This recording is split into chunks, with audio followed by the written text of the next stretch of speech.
All right, y'all. We give praise, esteem, and honor to Abba and Shamayim in the name of Yahushua HaMashiach this day. We'll pick this up in John chapter 5, verse 39. Search the scriptures, for in them you think you have eternal life, and they are they which testify of me. And you will not come to me that you might have life. I receive not honor from men, but I know you, that you have not the love of Alahym in you. I come by Abba's name, and you receive me not. If another shall come in his own name, him you will receive. How can you believe which receive honor one from another, and not the honor that comes from Alahym only?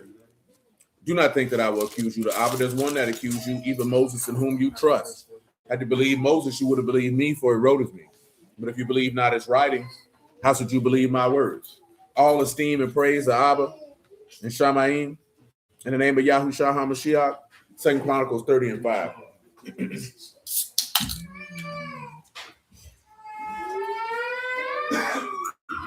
So they established a decree to make proclamation throughout all Yasharal, from Beersheba even to Dan, that they should come to keep the Passover unto Yahuah, Alahym, and Yasharal at Jerusalem. Right. They had not done it of a long time in such sort as it was written. Right. So the post went with the letters from the king and his princes throughout all Yasharal and Yehuda. Right. And according to the commandment of the king, saying, the children of Yasharal turn again unto Yahuah, Alahym, Abraham, Isaac, and Yasharal.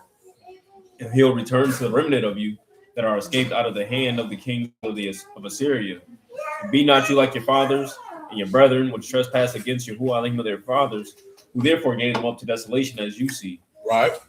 And be you not stiff-necked as your fathers were, but yield yourselves unto Yahuah and enter into a sanctuary, which he has sanctified forever. And serve Yahuah your Alahym, that the fierceness of his wrath may turn away from you. For if you turn again unto Yahuah, your brethren and your children shall find compassion before them that lead them captive, so that they shall come again into this land. Right. For Yahuah your Alahym is gracious and merciful. Right. And will not turn away his face from you if you return unto him. If you return unto him. Peace, brother Omar, man. Exodus 34 and 6 on general principle.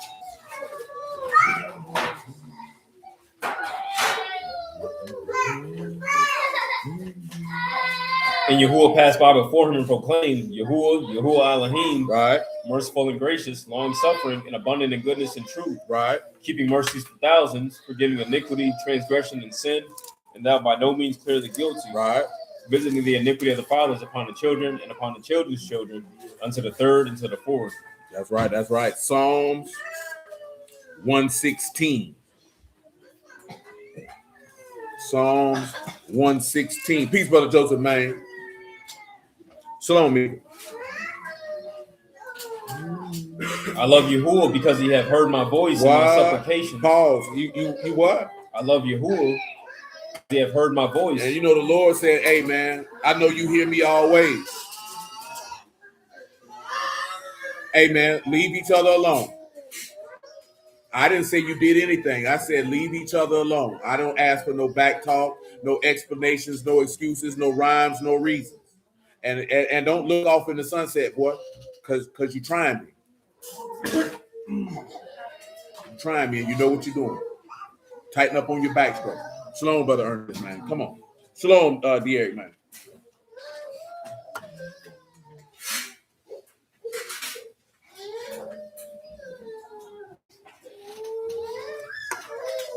Come on. So because he have inclined his ear unto me, therefore will I call upon him as long as I live. The sorrows of death compass me, and the pains of hell gat hold upon me. And I found trouble and sorrow. And of course, you know, I'm exceedingly sorrowful even unto death. That's obvious. Go ahead. Then called I upon the name of Yahuah. O right. Yahuah, I beseech you, deliver my soul. Why? Gracious is Yahuah. Righteous. Yea, Alahym is what? Merciful. Yahuah do what? Preserve the simple. I was brought low. And he helped me. Tell him what it means to be simple.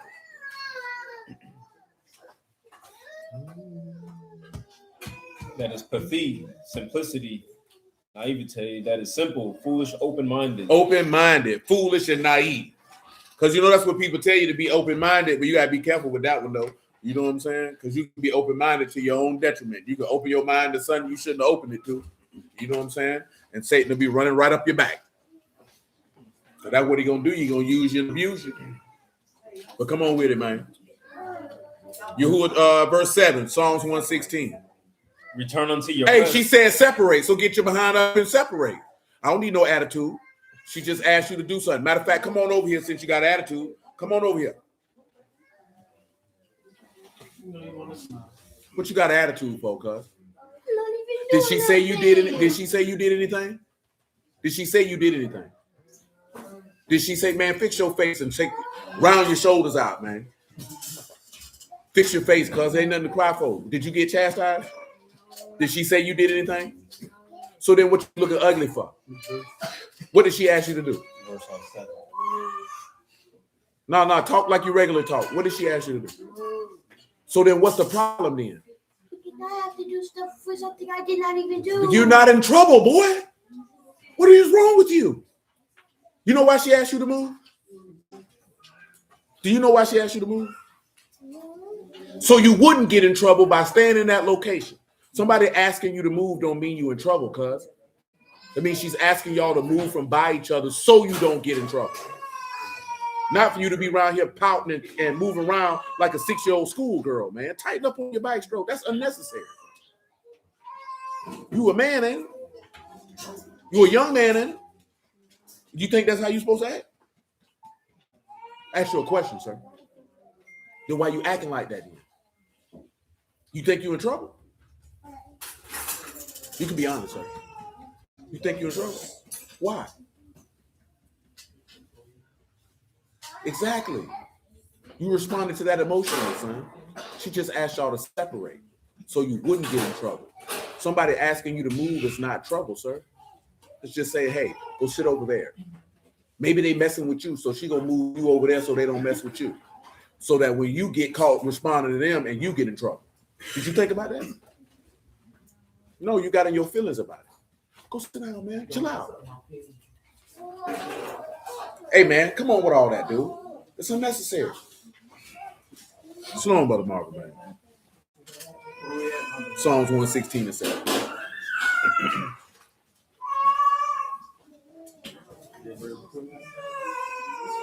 Return unto your rest, O my soul, for Yahuah have dealt bountifully with you. For you have delivered my soul from death. You've done what? Delivered my soul from death. You see how that easy and lovely segue based on what I was talking to him about before we came on here. Mm-hmm. Now, just hear that and continue, because we're going to slide to Isaiah 14, because you ain't probably heard that before. You probably ain't heard that before. You done heard that before.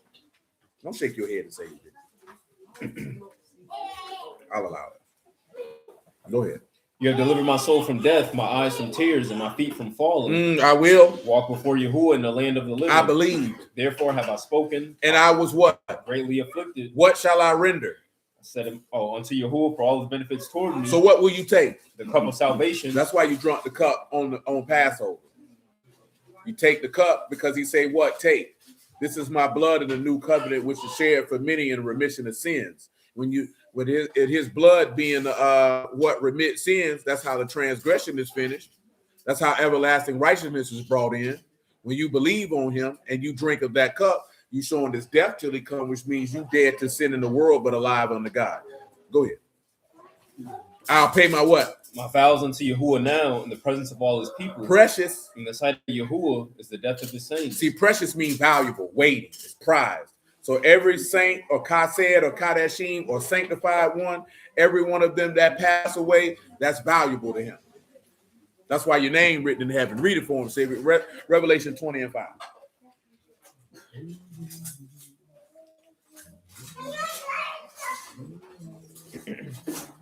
But the rest of the dead live not again until the 1,000 years are finished. Right. This is the first resurrection. Listen. Baruch and Kadash is he that have part in the first resurrection. Kadash or blessed and separate is he that have part in the first resurrection, upon whom such the second death have no power. Right. But they shall be priests of Alahym and of Amashiach, and shall reign with him 1,000 years. See, if you're a part of the first resurrection, you're not going to hell. Now read Matthew 25 and 41 so he can hear it. Matter of fact, before you read that, give me Ezekiel 18 and 30. This will let you give Matthew 25 and 41 more context. Ezekiel 18 and 30. Ezekiel 18 and 30. Shalom, Brother Robert. Therefore I will judge you, O house of Yasharol, everyone according to his ways. Saith Yahuah Alahym. Saith Yahuah Alahym. Repent and turn yourselves from all your transgressions, all your sins, so iniquity shall not be your ruin. See, tell them what ruin means. That's mikshol. That is a stumbling, means of occasion of stumbling. So iniquity won't cause you to fall, to stumble. Go ahead. Cast away from you all your transgressions, and whereby you have transgressed, and make you a new heart and a new spirit. for why, Will you die, O house of Yasharal? For I have no pleasure. I have no what? No pleasure. I have no what? No pleasure in the death of him that dies. Therefore, turn yourselves and live. See, most people won't tell you that God don't have no pleasure in nobody dying, and he ain't got no pleasure in nobody going to hell. Nevertheless, if you want to go, he ain't got no problem sending you. But that's going to be something that you volunteer to do on your own time. Shalom, Sister Regina. Matter of fact, since I said that, Isaiah 33 and 14, and then you can get Matthew 25 and 14. Because see, a lot of people don't like hell talk. This is Isaiah 33 and 14. But this is why they don't like it. See, Isaiah going to tell you why they don't like it. Because it's going to describe a certain character of individual of why they don't like it. Because see, if you serving God, hearing about somebody going to hell ain't even no concern to you. Because that don't pertain to me. So I'm not worried about that. As Peter say, we look for a new heaven and new earth where dwell righteousness. So that's none of my concern. But listen, Isaiah 33 and 14, listen what he said. What has happened? The sinners in Zion are afraid. They what? Are afraid. Why? Fearfulness has surprised the hypocrites. Oh my God, today. Who among us shall dwell with the devouring fire? Who among us shall dwell with everlasting burning? So you see who got an issue is the sinners and and who else is said? The evil and the hypocrites. See, hypocrite is kanaf in Hebrew. It means, somebody who's unfaithful. Hypocrite by definition in English means an actor. That was his original definition, was an actor. And you know what actors do? They play pretend. You know what I'm saying? You got people, and understandably so, because, movies make a lot of money. So them getting paid a lot of money, well, no, I ain't gonna lie, most of them don't get paid a lot of money. You know what I'm saying? The ones who are very, very well known, they get paid a lot of money. But the vast majority of people you see in movies don't get paid a lot of money. Like y'all probably seen when John Witherspoon talked about how much they got paid to be in Friday. They didn't get paid much. They might have got paid what you make in a month to do that movie.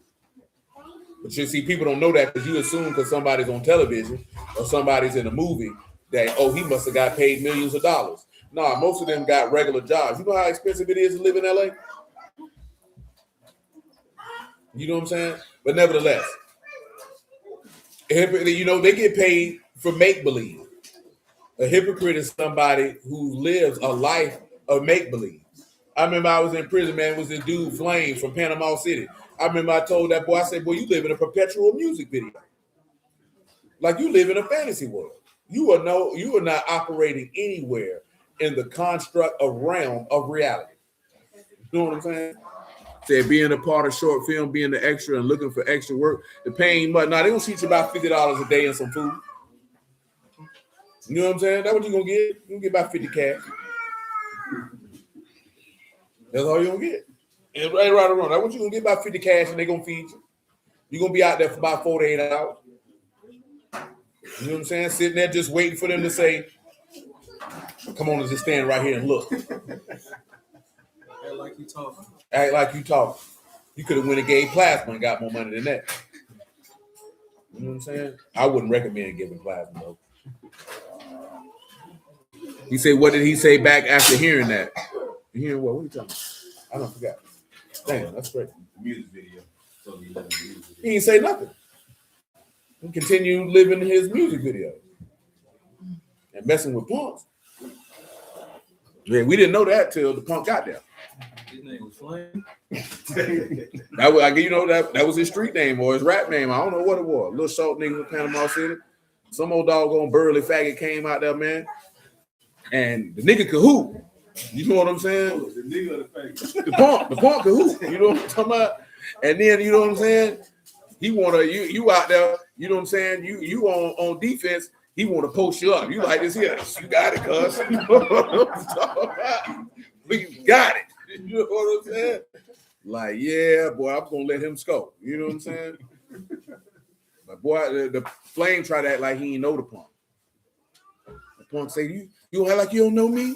The nigga said, I wasn't only catching, I was pitching too. I said, oh no. That nigga ain't say nothing. I said, boy, you ain't gonna call him a liar. He didn't say nothing. That's one thing I learned from Fat Boy. when we were young, boy, niggas say something, boy, he say, boy, you called him everything but a liar. You know what I'm saying? You called him a punk, you called him this. You didn't say he was lying, though. I knew he wasn't lying. Because there's two people I know don't lie. Stomp down whores and homosexuals.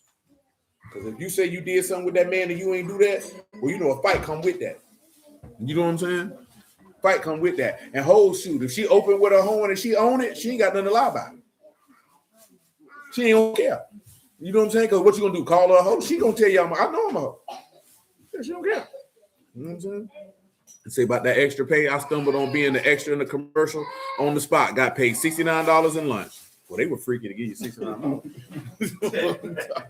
That's a wild number to get somebody. Not 70, not 65. You're 69. I'm like, yo, what my other dollar at? Real. This is wow. You know what I'm saying? Shalom, Jay. That's crazy. That's a hell of a number. You know what I'm saying? You only see that when you get paid by the hour on a paycheck. You know what I mean? $69.13. Give you $69 cash. Lord have mercy. Come on, bro. I'm gonna keep going to Isaiah 33. No, that was it. It's just that one day. But you can read Ezekiel 18 and 31 again, though. Or 32, or whatever the last verse was. Peace, East man. For I have no pleasure in the death of him that dies, saith Yahuah, wherefore turn yourselves and live. Matthew 25 and 41.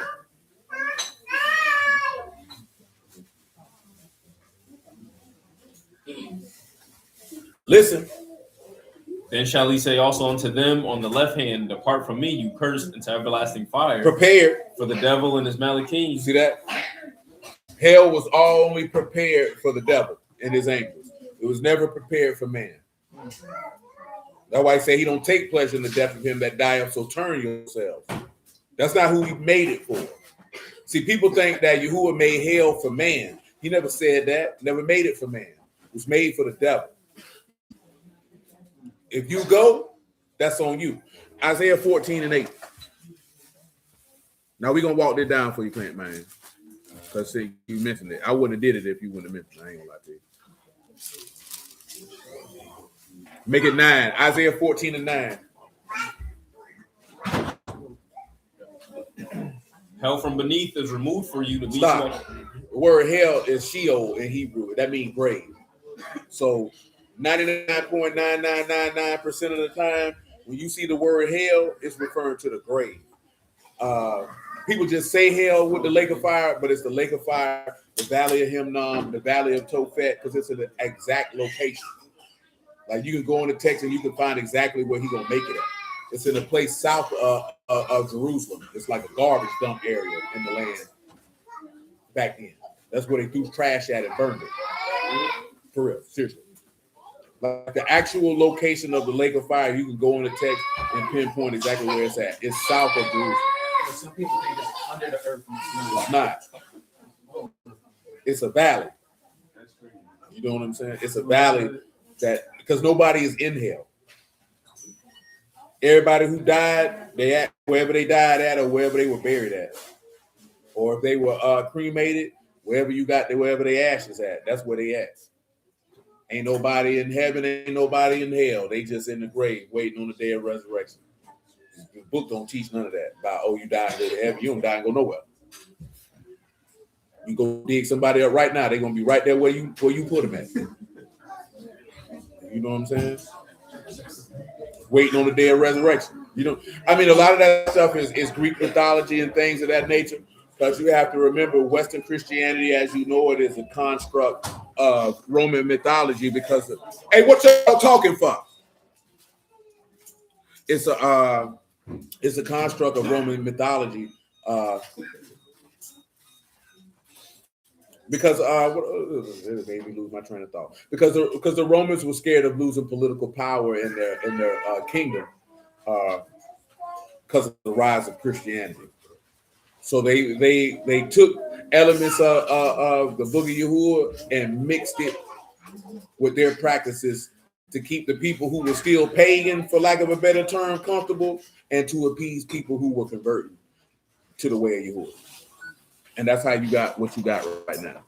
You say, I don't believe it because I can't read it consistently in the text. Yeah, it's not there. There's nowhere in the word where you're gonna find that somebody died and go to heaven. You won't find it one time. You won't find that word. Before I got in the word, I ain't really had no thoughts about it. But you know what I'm saying? Because I really wasn't concerned with it. But yeah, you're not gonna find it. It ain't there. But go ahead, Civic. Isaiah 14:9.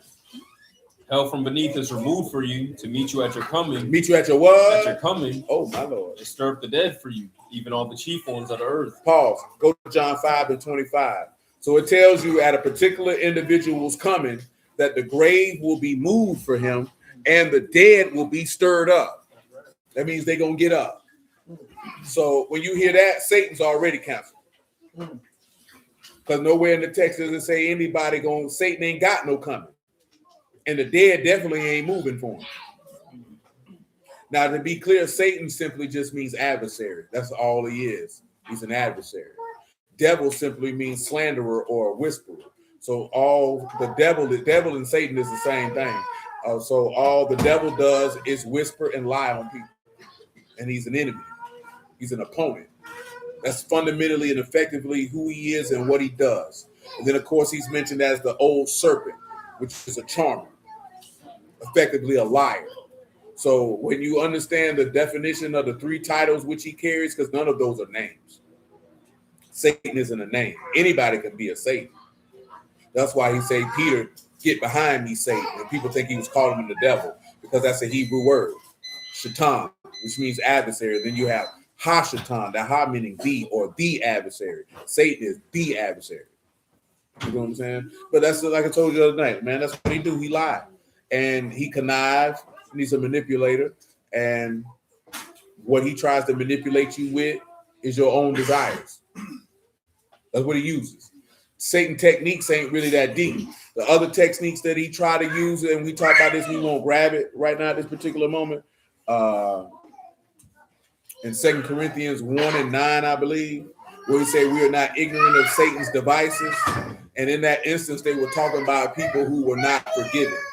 So one of Satan's devices is to try to move people to be unmerciful, unforgiving, resentful, and bitter. Because when you move like that, you're not moving in the character of God, obviously based on what we're talking about for the last 3 days about him being gracious and merciful and long-suffering. All those things are contrary to what Satan's devices are. You being merciful and forgiving doesn't benefit him destroying you. So he needs you to be resentful and bitter. You know what I'm saying? He needs you to be unforgiving.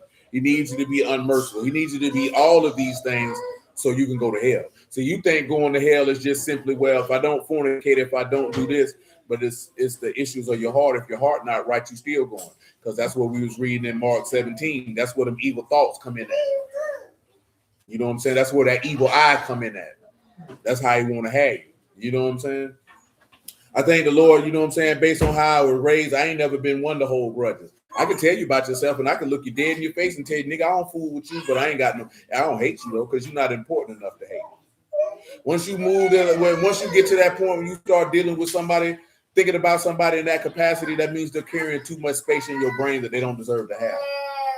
And ain't nobody that goddamn important, not to me.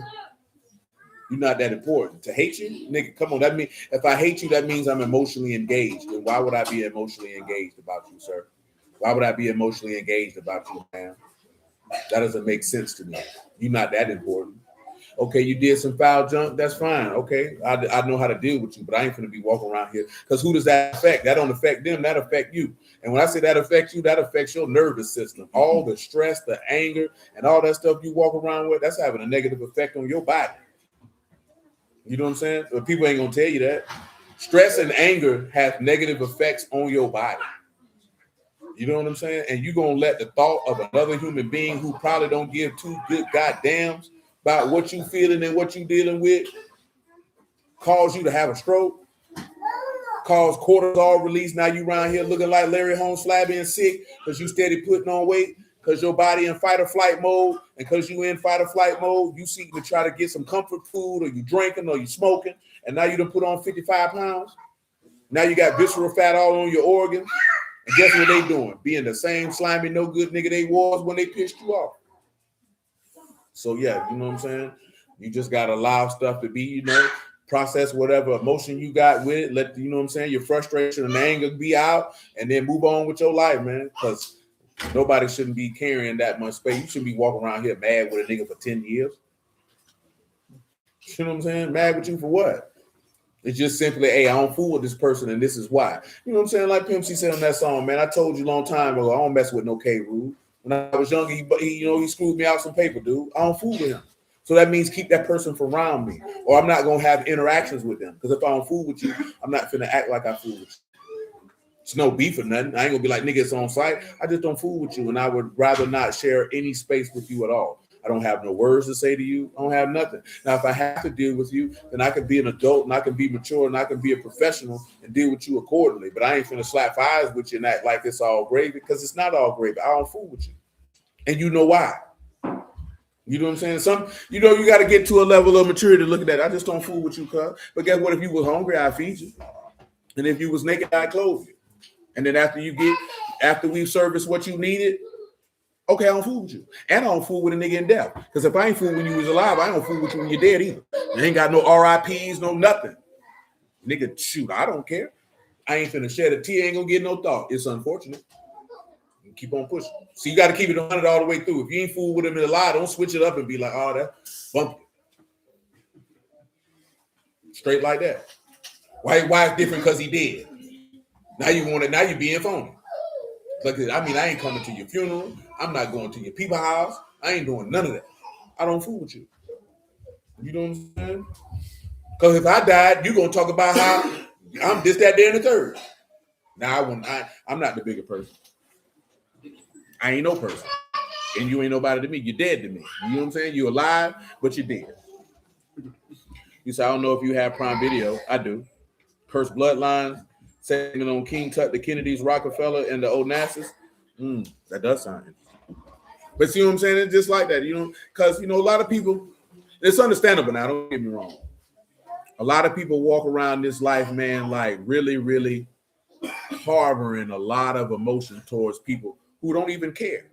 That's different if you know the person care about you. That means you could probably go express that and reconcile it. Now, I am a believer that if it's reconcilable, go reconcile it. Now, me personally, there's one thing that is not reconcilable. If you dishonor yourself as a man, I ain't fooling with you no more.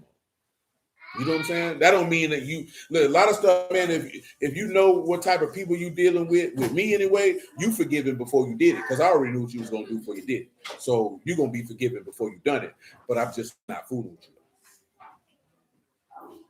you. You know what I'm saying? Because I don't deal with no dishonor. You dishonor yourself, now we good.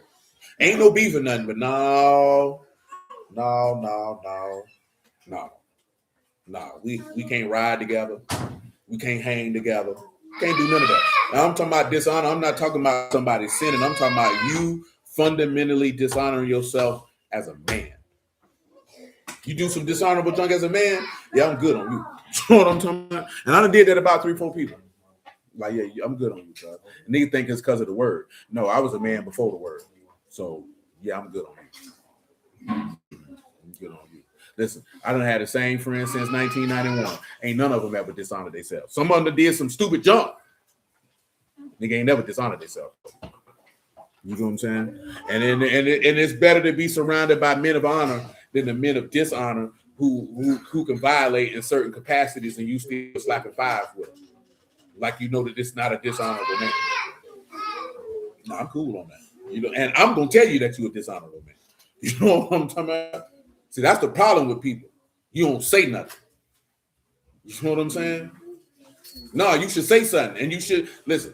That's why niggas on this app don't be caring for me. Because I'm not gonna say something to somebody else. I'm not gonna say nothing 3 weeks down the line. I'm gonna say something to your coward behind right then.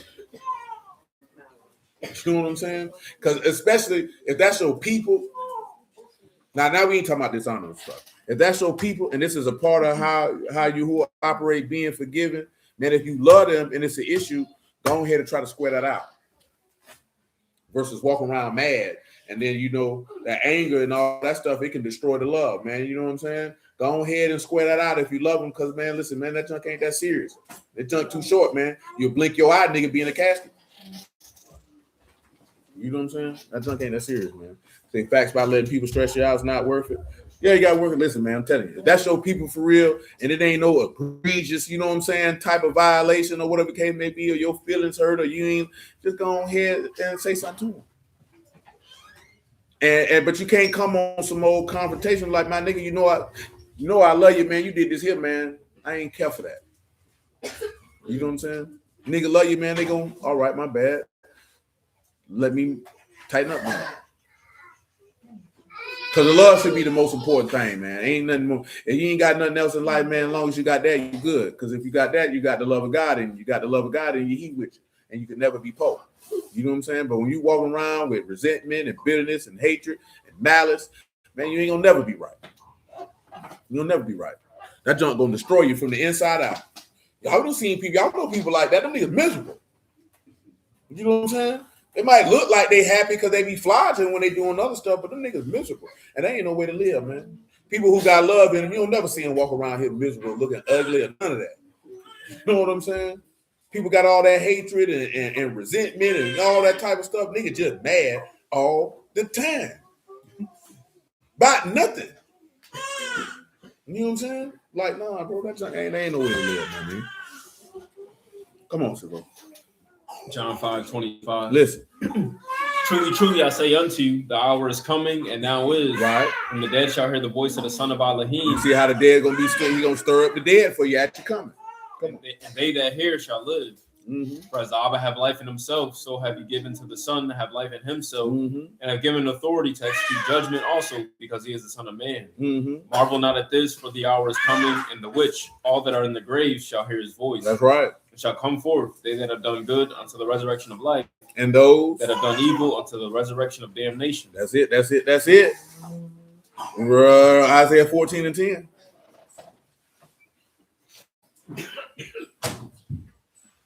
Listen. All they shall speak and say unto you, are you also become weak as we? Are you become like unto us?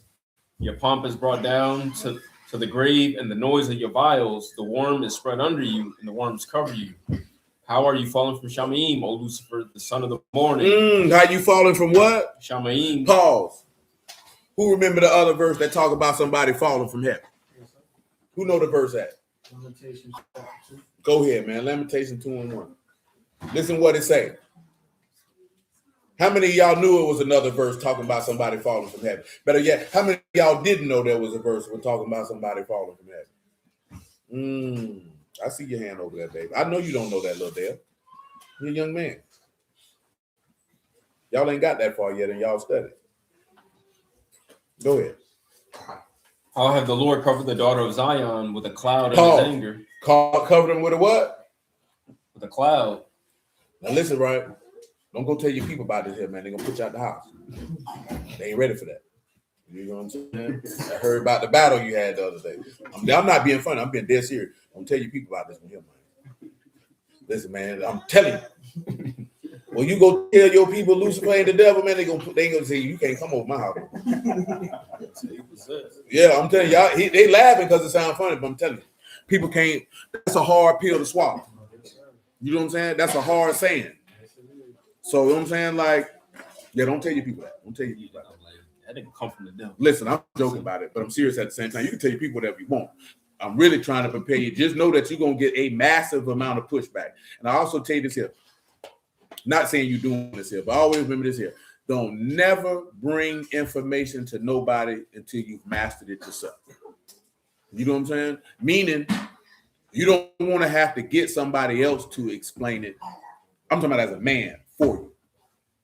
You want to master it yourself so that you can succinctly, clearly, and directly explain it. And I'm telling you this because this is how people's mind work. Most people think that somebody in the word can't think for themselves. So the only thing that you're going to be able to do is you're going to come in and sound like the preacher. That's not what type of shop we run. You know what I'm saying? Everybody here is a man. So as a man, everyone should have the capability to be able to clearly espouse anything that he believes and stand on without my assistance. Now, of course, you can come ask me for clarity and understanding, but you shouldn't have to call me. Now, you fresh in it, so that's, you know what I'm saying? I get it. That's different. But ideally, you don't want to have, no, I can explain it to you. You got a question? Unless it's a hard question, you know what I'm saying? Then be like, okay, I can either get back with you or you can holler at my man. He can deal with it.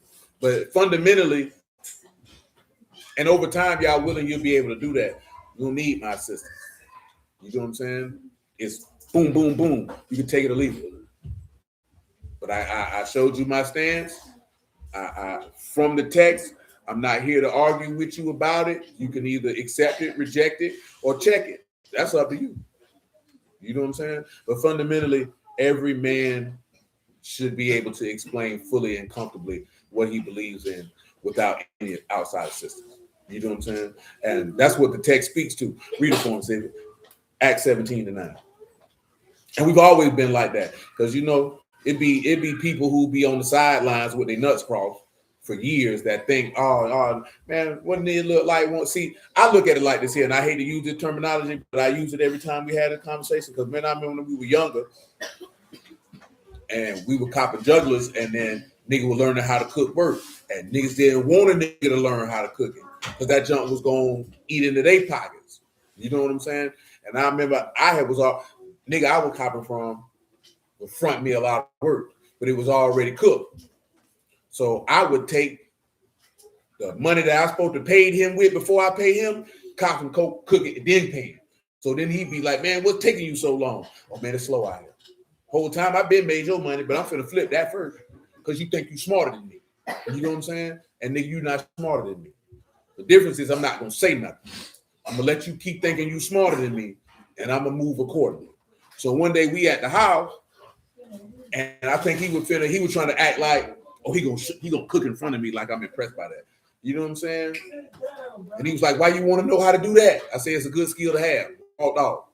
You know what I'm saying? Because really, that's the nigga want to keep you up under him. He don't want you to be here with him. He wants you to stay here. He stay here. He got power and control over you. You know what I'm saying? That's the fact that he called himself wanting to be a leader of the crew. That's poor leadership. You terrible. You know what I'm saying? Because you shouldn't be threatened that the men under you. Of course, this is a different type of game, so you know obviously. But I mean, it can happen in the word too. But who cares? Fundamentally, you want those, especially if you care about their elevation. Truth be told, like we talked about this before. Effectively, the only man who wants you to be better than him is your father. You know what I'm saying? You're really not going to come across a lot of men in a lot of areas who going to want you to be better than them because fundamentally they will see you replacing them. So you would be a threat. See, in this particular endeavor, the same way the Lord told his apostles, what he told them. Not that. You say you're going to do greater works than me. Greater works than these will you do. You know what I'm saying? So fundamentally, it's the same with that. There's no threat to me. How am I going to be threatened if a man gets strong in the word to go facilitate and preach the word so souls can be saved? How is that a threat to me? You know what I'm saying? But people perceive that because they're operating in their own limitations and insecurities. So they think that's how you operate. That ain't no threat to me. Remember what Moses said when Joshua came and told him, they all prophesying in the camp. What Moses told him? Would the God that all his people would be prophets. That wasn't no threat to him. Because if all of them prophesying, that means Yahuah would be esteemed, multiplied by whatever. You did? So that's not how we roll.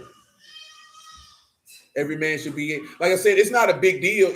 Now you shouldn't have no point. Oh, I don't understand something. I can't holler at the homie. No, that's not what that is. That means that you should be confident in what you believe and be able to clearly and plainly espouse that to anybody at any given time without being, I need to call my pastor. Because that's how people get trained to do. No, I'm like, what you calling me for? You've been doing this for 8 years. How you don't know how to do it?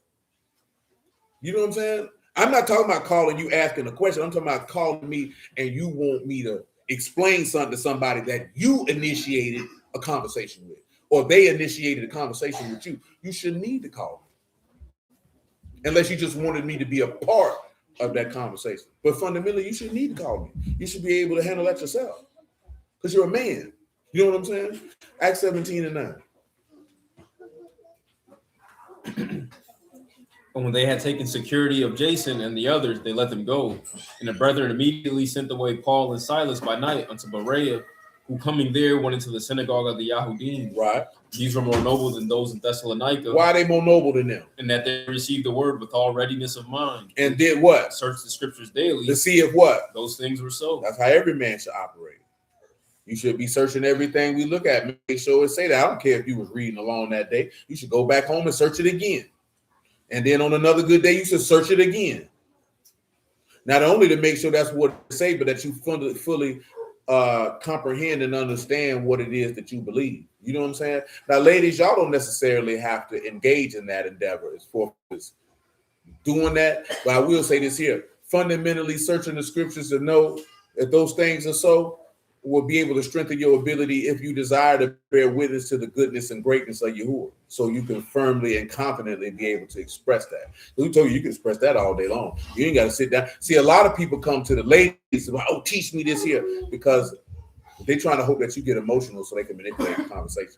You know what I'm saying? You just be like, hey, I'm not finna go back and forth with you about this. I really don't care if you care what I believe or not. What that you got to get the attitude of why do you care that this person don't believe what you believe in and feel like you should be their dancing monkey and prove it to them anytime they ask.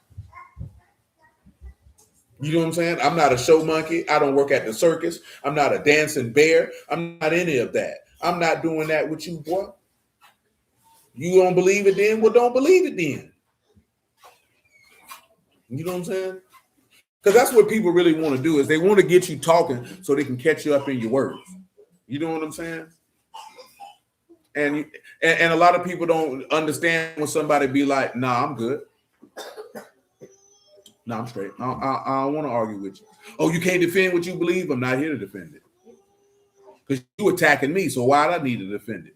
I ain't here to defend anything. What I'm here to do is mind my business. And you trying to mind mine, and I'm offended by it, so I'm just going to get from around you. Because clearly you don't know how to be an adult. Because now, of course, it's different. See, it's different when you're dealing with stomped down Christian people. And it's not no other thing than, because I remember having this conversation, y'all had mercy on her soul with my mom. When you dealing with people, man, and they've been dealing with something, I told you that about your man's with his pops. And they've been believing something for 20, 30, 40 years. And you come to them and you trying to show them that's wrong. You're not understanding that fundamentally you're destroying their entire reality. You know what I'm saying? You destroying their entire reality. And you thinking, in our mind, we go to thinking they're going to be like, yeah, that is the truth. But in reality, insecurity, fear, nervousness, all these negative emotions start to take hold and people put their feet in, dig in, and resist. Because I would rather continue in this well-crafted AI reality that I've been living in for 40 years than to accept that my entire life was a lie. You know what I'm saying? And that's a hard thing to deal with, man. You know what I'm saying? And fundamentally, we just think people just supposed to drop stuff because you showed them something and you're not understanding this is a human being. Could you imagine walking around for 30 years living a lie? See, most of y'all, you got in the word young, so you didn't get a chance to develop into something for that long period of time. So it wasn't no culture shock that, oh, this is a lie, I need to drop it. But imagine being 65 and doing it. And you've been doing this since you was 19. Imagine being 45 and doing it, and you've been going to church with your people since 8, and you believed every word. You know what I'm saying? It's not as easy to drop things like that as people want to make it out to be. You know what I'm saying? For me, it was easy because I ain't never believed nothing no way. I wasn't in no Bible. I wasn't raised in no Bible. I ain't hold to nothing. So there was no, oh, this is a lie. No. There was nothing for me to resist because I wasn't into nothing. But I know people are. And I tell you that because that's why your people did that. That's why they fought like that. Oh, what you mean? What you mean? I've been keeping Christmas since 19 such and such. You know what I'm saying? But you got to take that into account. Because what you mean, you're destroying my reality. And human beings are creatures of habit and they don't like change. So you can't come and I'm almost on my deathbed and tell me my whole life was a lie. For real, man. You're not going to get the response that you think you're going to get. Now, when you're not used to doing, you know what I'm saying, interacting with people at that capacity, you don't think about that. But I already know that. You know what I'm saying? That's why I said that's why I don't do it. Like if you ask, I can have a conversation, but that's why I don't do it, because I already know what's gonna happen. They're gonna get defensive. You know what I'm saying? And I don't particularly care to engage with that because it's not gonna be well, I understand where you're coming from, but I'm gonna still roll with this. That's not what's gonna happen. You know what I'm saying? Very rarely do those conversations ever go how you think they're gonna go. They're gonna fight. And they're gonna fight vehemently. And they're going to call you a devil and crazy and confused and all that. And you're going to be shocked. But it's right here on the paper. I don't want to hear that. I don't care what's on the paper. They ain't just ain't about, Yeah, you know what I'm saying? That's your understanding, whatever the case may be. Shalom, Brother Shaul. But it's not because what you're saying very well may be incorrect. That's a culture shock to their entire soul. You know what I'm saying? That's why I say he that wins souls is wise. You gotta deal with those things with some level of skill and be comfortable knowing that they're probably going to reject it. And they're not going to reject it because it's you per se, though that can be a role in some instances. And they're not going to reject it because the information is wrong. It's just too much to digest. I can't deal with it. So I don't want to deal with it. Y'all seen it. People be like, man, look here, man, your wife cheating on you. I seen that at the club. With this man and that, they don't want to hear that. Same way if you be like, your man is cheating on you. People don't want to hear that. Because then they have to deal with the reality they don't want to deal with. You know the song. You know the song by that, what his name was? That the Barge Boy? You know the song? Dude? The light-skinned nigga was on Bad Boy. You know what song I'm talking about? No. Yeah, one of them niggas. Yeah, man, that nigga. Mario with that nigga. I don't want to know. He said, if you're playing me, keep it on the low.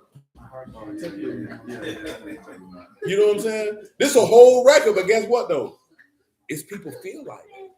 You think that song just came out of nowhere? That man said, I don't want to know. Yeah, they going to cuss you out. You know what I'm saying? And you wonder what's wrong with him. Don't worry about what's wrong with him. He said he didn't want to know. You know what I'm saying? So it just is what it is. Come on, man. You had Carl Thomas singing the whole song talking about I wish I never met you, knowing this woman had a husband and some children. With a turtleneck on in the summer. Where we at, Silvo? Lamentations 2:1. Run it again. Say, how have the Lord covered the daughter of Zion with a cloud? And now y'all know, see, he made a cloud come in at what hour, Sid? That's right. What we did? Lamentations of Jeremiah, chapter 2 and verse 1. Some people have to find out the hard way. Yeah, some people do, but yeah, like I said, man, it's just shoot. Some people don't want that. Listen, man, sometimes a lie is better than the harsh reality. And that's how some people choose to live their life. I told you before, you got idealists and you have pragmatists. Do y'all remember what it is to be pragmatic? You have three. That's the other one I'm skipping. You got pessimists, you have pragmatic people, you have idealists. Johnny, you know what a pessimist is? You don't know what that is. I got it. You right? No. Let me finish. She said, "Oh, you said." Now he said if she can get it, if you don't got it, come on. Yeah, you're not a pessimist. I mean, you like glass half empty. You ain't really jacking that. That's wrong.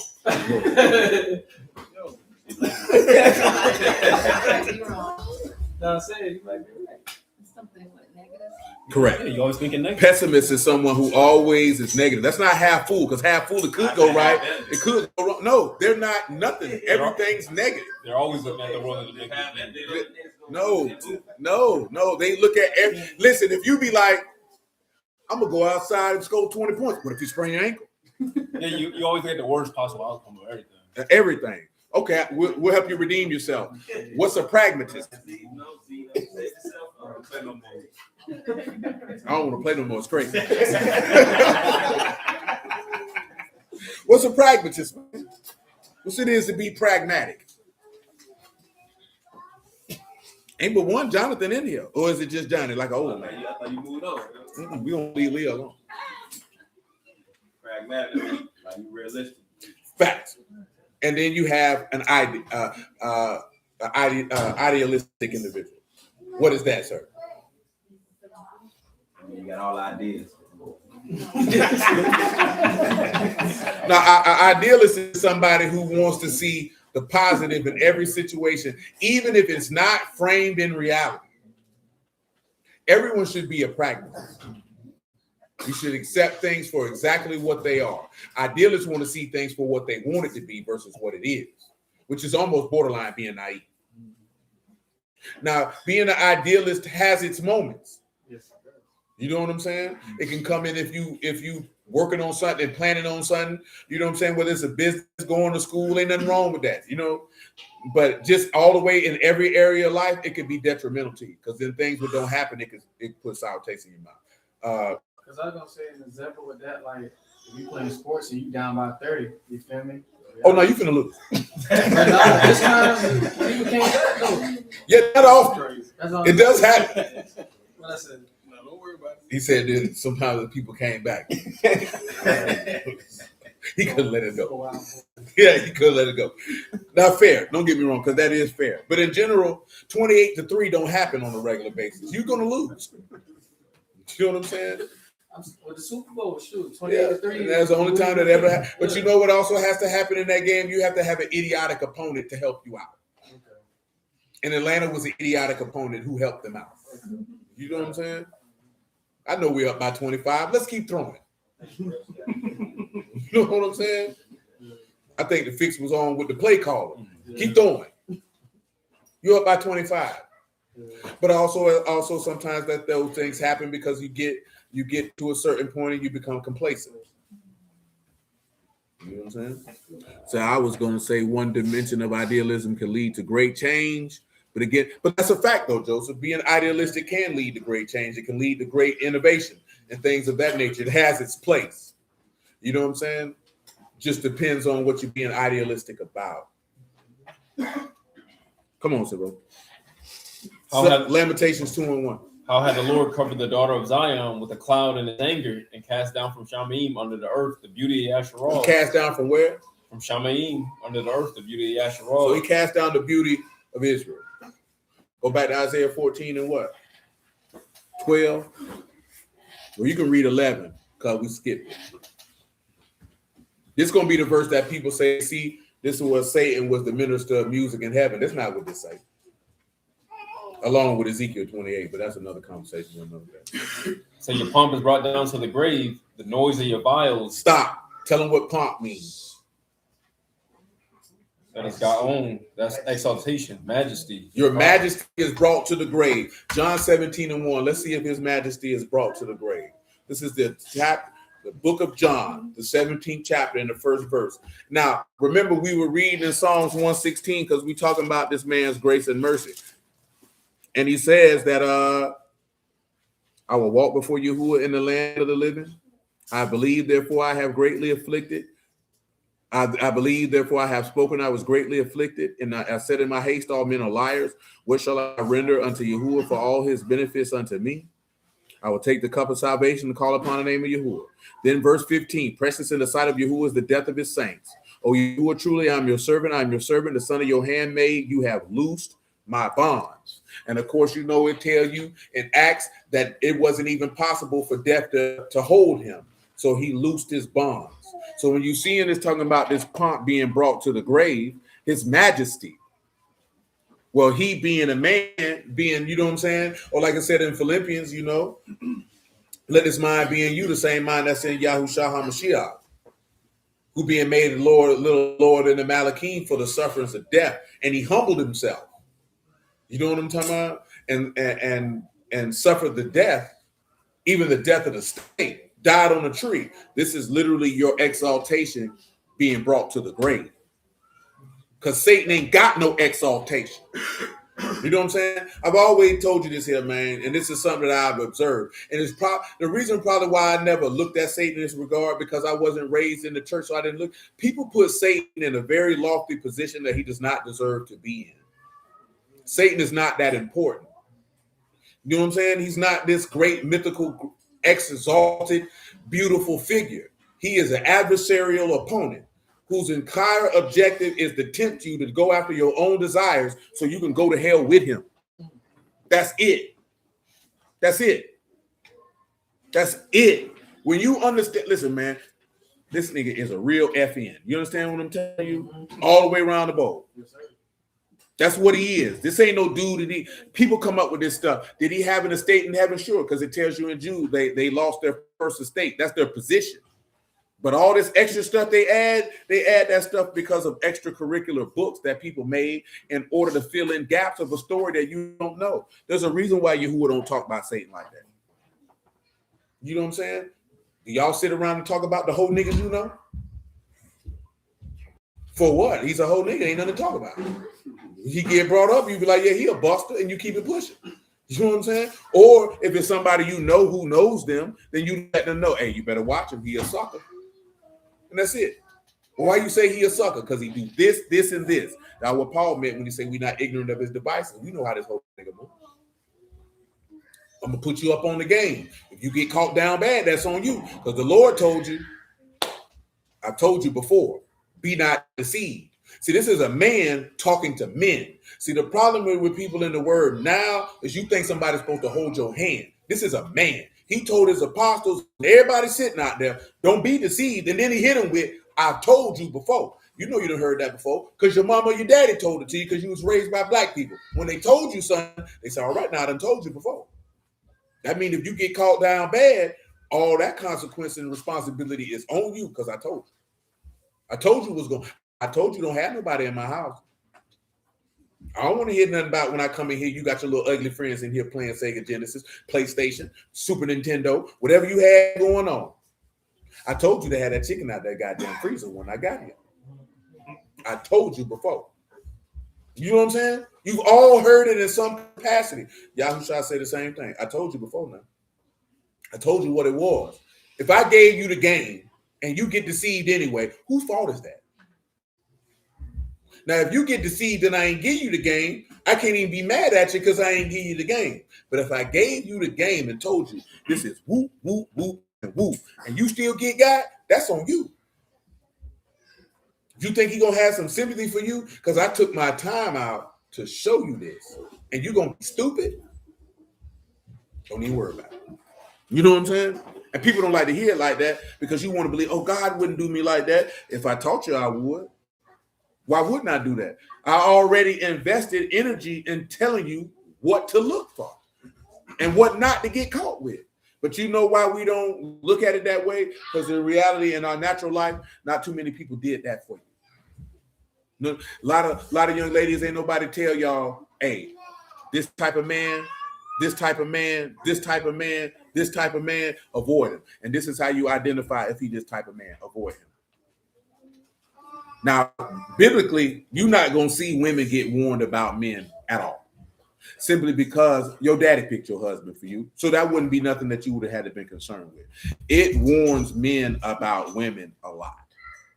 You know what I'm saying? Because I know in this day and time, the ladies like to act like, you know, we getting tricked by these men. But boy, it's a lot of dudes getting tricked by women every day. And you know why? Because he said don't lust after a what, Civic? Don't lust after a woman's beauty with your eyelid. Listen, man, I keep telling you, I don't be saying this stuff to sound funny. It's a lot of men who are yam deprived. And when you yam deprived, see, as a lady, y'all can get courted anytime you want. Because there's very rarely that there are going to be men who turn you down. You could walk outside and find a random dude and say, you want to have quarters? And he'd be like, sure, why not? Just in general. Listen, there are some ghastly and grotesque looking women out here spitting out multiple babies. And y'all know it too. And I know you've been outside and like, who's sleeping with her? You know what I'm talking about? Raw at that, but it's somebody doing it. And it'd be people you wouldn't think would be doing it. Because you probably think it'd be dudes down bad. And it'd be a lot of dudes, he got some money, this, that, and the third. He like ghastly looking women. Because it's be dudes be hard up or dudes be extremely lustful. You know what I'm saying? Happens all the time. Especially if a nigga broke. That's why you ain't never noticed a lot of dudes be broke. They baby mama look terrible. Look at Lil Durk. You seen that white woman? He ain't had no money. Listen, because when you hear ladies say, oh, when they get money, they leave you. They didn't leave you because they got some money. You was all he could get. He ain't never want you from the jump street. But you was going to feed him. You was going to house him. You going to let him drive your car because you actually love this damn fool. You found this nigga at the bus stop sleeping on it. And you thought by doing all this here, he'll love you and stay. This ain't no dog.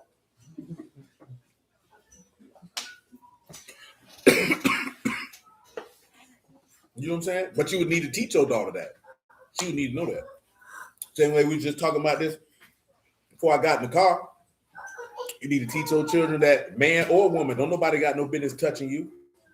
Not an adult, not me, not your mama, not nobody. Not your uncles, granddaddies, aunties, nobody. Teachers, nobody. And if they do, you need to tell it. And if they tell you don't tell your parents, tell me anyway, because that nigga lying. And you need to tell little boys that too. You know what I'm saying? All children need to know that. Because I was just telling this, like it's different when I was in school. All our teachers was old and ugly. Mainly just old. These kids going to school with women who are much, much younger than the teachers was when we were going. And then they be freak hoes and they be attention whores. You know what I'm talking about? And they going after your children. Now they was missing the point I was talking about because they was like, no, they're a predator. Yes, I know they're a predator.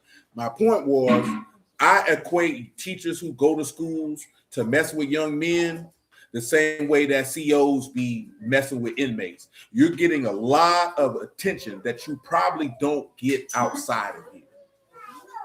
You know what I'm saying? Because one of the biggest mistakes that people make is they think extremely attractive women get attention everywhere they go. And they don't. They don't. Because usually ain't nobody going to say nothing to them. For whatever reason. You know what I'm saying? So people always, oh, she's pretty. I know she get a lot of attention. No, she don't. That's why she's working at this prison. Because all these men giving her attention, she don't get that. You know what I'm saying? She's working at the school. These little boys giving her attention. She's the center of attention. Because she may be attractive, but when there's other attractive women in the room, she's not noticed. Yeah, see, people want to deal with that though. She's not noticed. But in here, all them little boys, you see Miss Johnson, Miss Parker, all that there. She know why she there. Funky hoe. You know what I'm saying? To deflower your son.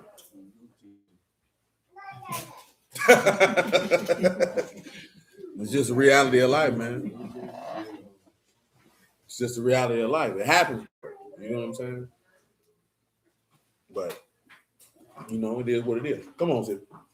John 17:1. Come on with it. Let's see who his pomp was brought to the grave. These words spake Yahuah and lifted up his eyes to Shamayim and said, Abba, the hour is come. Esteem your son, that your son also may esteem you. Right. As you have given him power over all flesh, that he should give eternal life to as many as you have given I would him. say that's some exaltation there, wouldn't you? Come on. And this is life eternal, that they might know you, the only true Alahym, Yahushua HaMashiach, whom you have sent.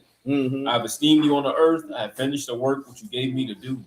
And now, O Abba, esteem you me with your own self, with the esteem which I had with you before the world was.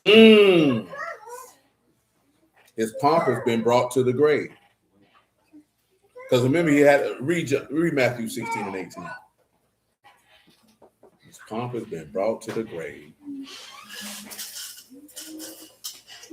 Now, this our only reason we're looking at it really because it still fit into what we're talking about, which is his grace and mercy. And his grace and mercy is encapsulated in the death, burial, and resurrection of his son, and the redemption or the kofar or the price of the life that was paid. You know what I'm saying? Still relates to that, because that is our objective in this particular endeavor, is to deal with the aspect of how gracious and merciful this man is, and how that is continually communicated throughout the text in a multitude of ways and an innumerable amount of places. And it is usually and generally not spoken of because people don't care for it. See, everybody say they won't love until somebody love them. And then you realize, maybe I didn't want that. You know what I'm saying? Not because you don't think, and when I say that, meaning because some people don't think they're deserving of love. Some people are scared of it because they ain't never got it. You know what I'm saying? And all these type of things. So you do things to destroy. Some people just think all these things, man. But I'm here to tell you, man, everybody is worthy of love unless you participate in unworthy conduct. Because people feel like you deserve everything. You don't deserve love if you're not deserving of it. Now, see, the love of Yahuah is different because he showed his love through mercy and compassion. But if you act untoward towards him, then you're not worthy of his love, so he won't give it. The sacrifice in itself is the sign of his love. It's not that he's giving it to you. You know what I'm saying? He gives it to you when you believe and you follow. But he putting you to know that love is on the table. It's right there if you want it, but you got to come get it. Because most people want God to chase them. He's not going to chase you. Now, coming to seek for you is one thing. Chasing you is another. Because you already know what happens if you're chasing somebody, they're running away. And why would you chase after somebody who clearly don't want to be caught? And if you did want to be caught and you're running away, you have a mental problem. I still don't want you. Like, seriously. And you hear that type of stuff all the time. Like you hear people say men should pursue. Nowhere in this text did anybody pursue no woman. Not in the capacity that people refer to it now. And yeah, because we got that coming too, man. You know what I'm saying? Well, man, we were talking about romantic love and falling in love and godly love. Man, we got a book on that coming, man. It's gonna shake up the world. Break down pursuit. I was thinking Jacob. See, what Jacob did is normally Jacob was sent to go find a spouse. So in that instance, he saw a woman that he desired, and then he went and made an agreement with her father. But I was saying in the modern context. For that too. That was his mama's order for Esau trying to kill him, or she thought Esau trying to kill him. She told him, go under your cousin's people and go find you a wife. You know what I'm saying? So pursuit in their context is not the same as it is in ours. You know what I'm saying? Because they didn't date. Like if we were able to get in a time machine and talk to them about dating, they would look at us like we're stupid. You know what I'm saying? Because that's not something that they participated in. We talked about that before. Man, people didn't start doing what we call dating and probably until the early to mid 20th century. That's not something any society and culture did. It's just not what they did. You know what I'm saying? Me personally, I think they came up with dating to promote whoring. You know what I'm saying? Because that's the easiest way to get people defiled outside of idolatry and pride. Is for you to have the autonomy to freely choose somebody so that you can get a little friction.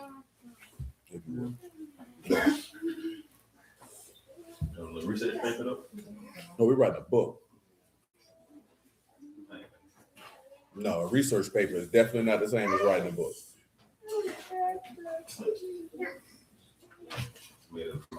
No, definitely not. You don't get an IBN number with a research paper.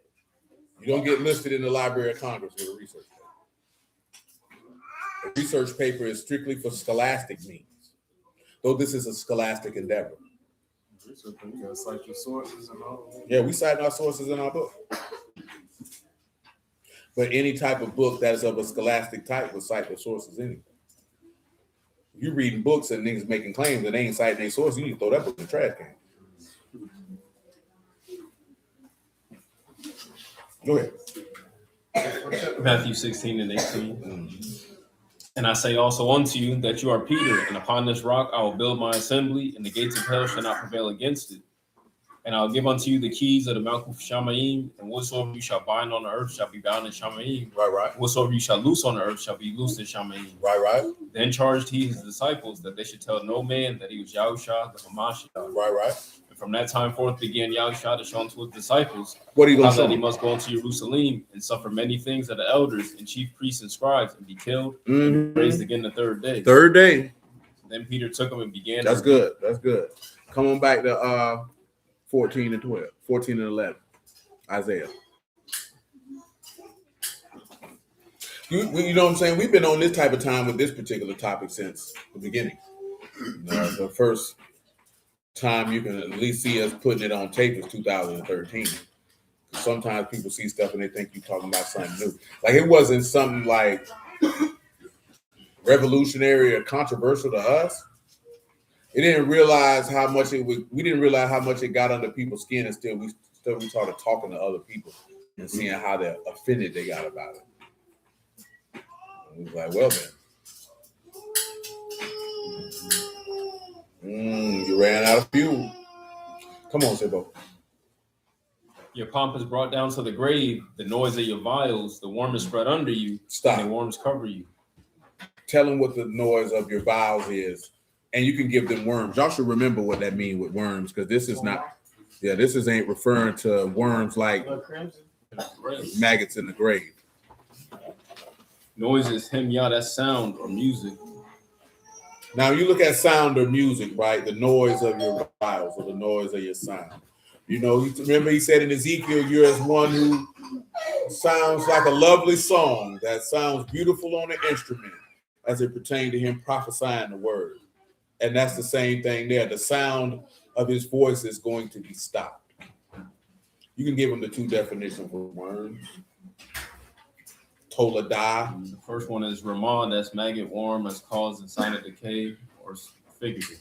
And then the second one is Talah, worm or scarlet stuff, crimson. That's representative of the blood on it. And also why they put the scarlet robe on it. Come on, Sibbo. 14, 12. How are you fallen from Shamaim, O Lucifer, son of the morning? How are you cut down to the ground, which did weaken the nation? Now notice it says son of the morning. Now you can't be the son of the day. Satan can't, listen, John 8:44. Hey man, your man Ali told me to tell you what's happening, man. You see it, John? John 8:44. He said, man, I was in the gym, man. Dude said, man, see, I seen you on a story with Will, man. Say, tell him Ali say what's happening, man. I went to Paxton with him. Work out with him at the Bailey's on Dunn. Yeah, that nigga stopped me mid-sack to tell me that. Man. Don't talk to me, nigga. Make sure I put the weights down. Now, I can't speak for other people, but I do not come to the gym to socialize. I don't want to talk to you, man. I don't want to talk to nobody. I mean, any of y'all who been in there, y'all know that. Yeah, I don't want to talk. We can talk when we done. Or we can talk before we start. You know, walking fast. Because I'm trying to, I don't hear the word. That's why she don't like to work out with me. She'd rather me train her. She don't like it because, hey, man, I'm going to tell you what we doing and I'm gone. You definitely do that. Them right there, walk off. I don't mean no harm about it. I came to hear the word. Look at her. Look how she looks. Huh? You say I told a story. What story I told? They just corroborated it. I'm going to tell you what we're doing and I'm gone. Oh, yeah, no, I'm going to tell you what we're doing, I'm gone. Hey, man, 5 sets of 10, man. Manny was talking about that the other day. Manny came down here. He said, yeah, I can't work out with this. He was like, what we doing? I just told you, man, we're doing 4 sets of 12 shoulder press. We'll go over here and do these abs. Then we're going to do a superset with these doggone lateral raises. And then when we're done, I'll tell you the next one. You know what I'm saying? You want to be on there scrolling on your phone with riffraff. That's what you be doing. You be sitting on machines doing this here. Get out the way. Nah, don't send nothing. Send it when you're done. You ain't here to work out and I do business. Nah, ain't no way. You ain't got to wait. Bump all that. Listen. Get off the machine. It's different if you at the freeway, but he's sitting at the doggone fly machine scrolling. Hell out the way. How you sitting there on the dip bar scrolling? Nigga, do it there. You only did 4 the first time. Muscle ain't tired. Come on, man. And that's what he be doing, getting a scroll. Doom scrolling at that.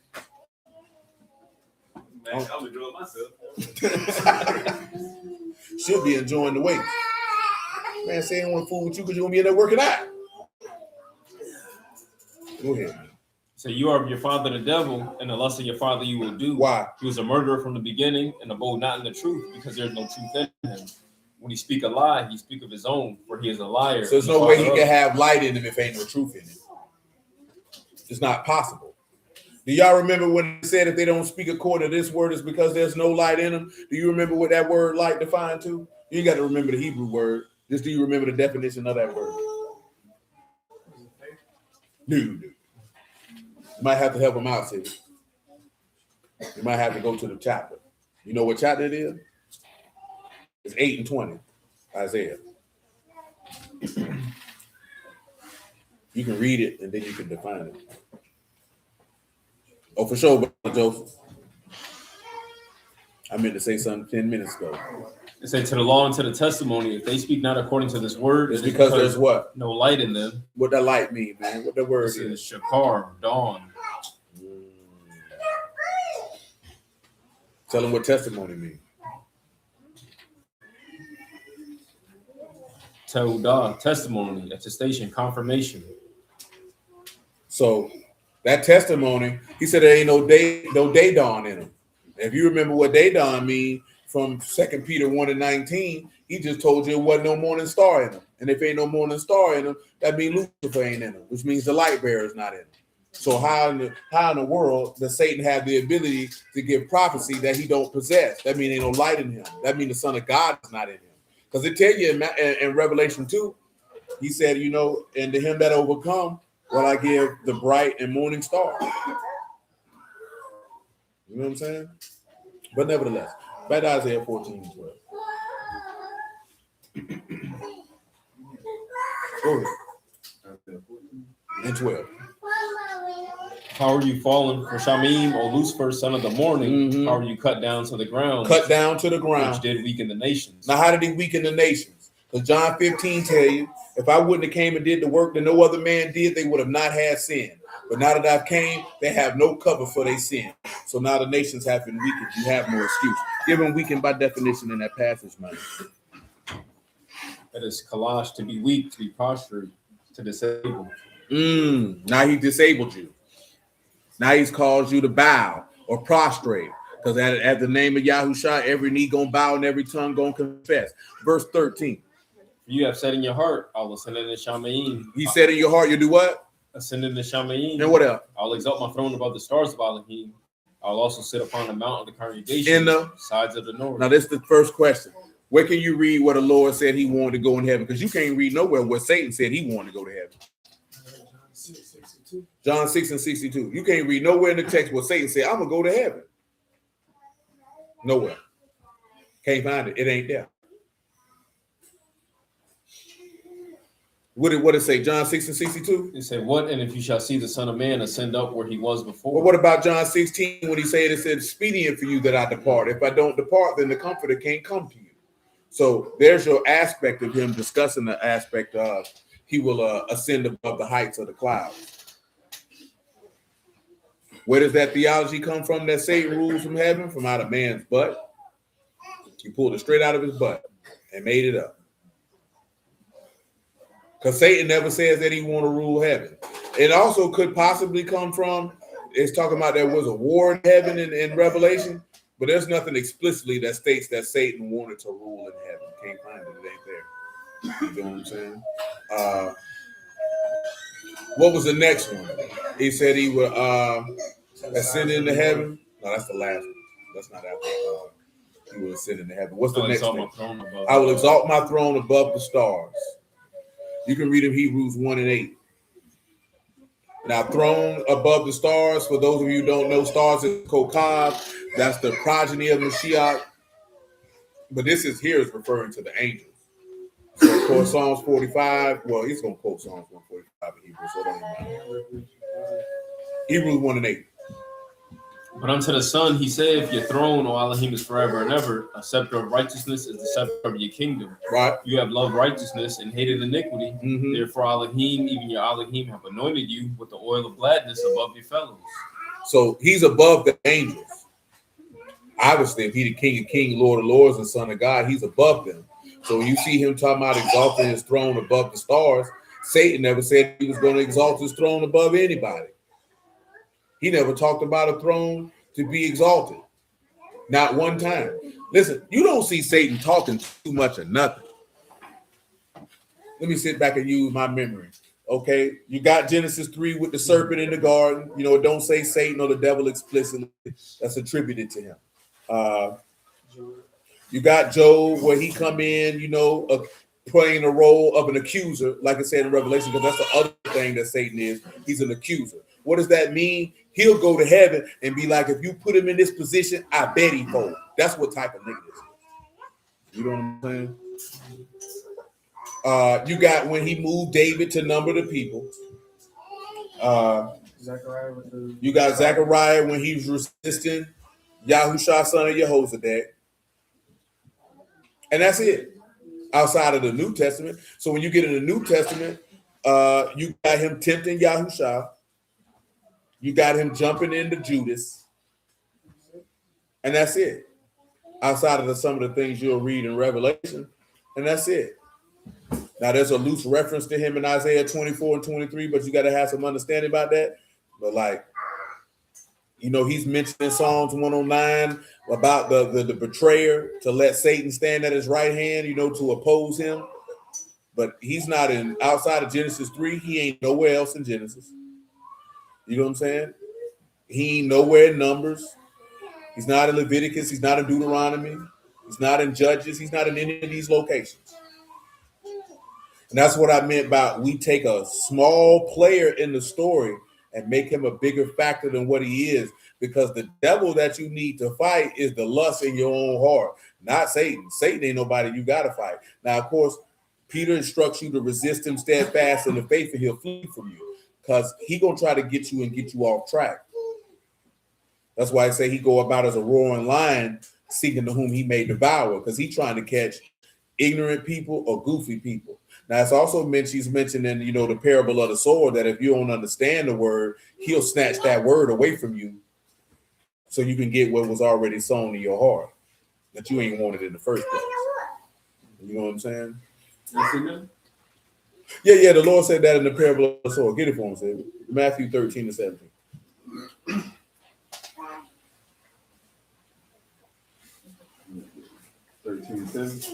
17. So for truly I say unto you that many prophets and righteous men have desired. Well, keep on. You're rolling through it. Desired to see those things which you see and have not seen them, and to hear those things which you hear and have not heard them. Hear you therefore the parable of the sower. When anyone hear the word of the kingdom and understand it not, then come the wicked one and catch away that which was sown in his heart.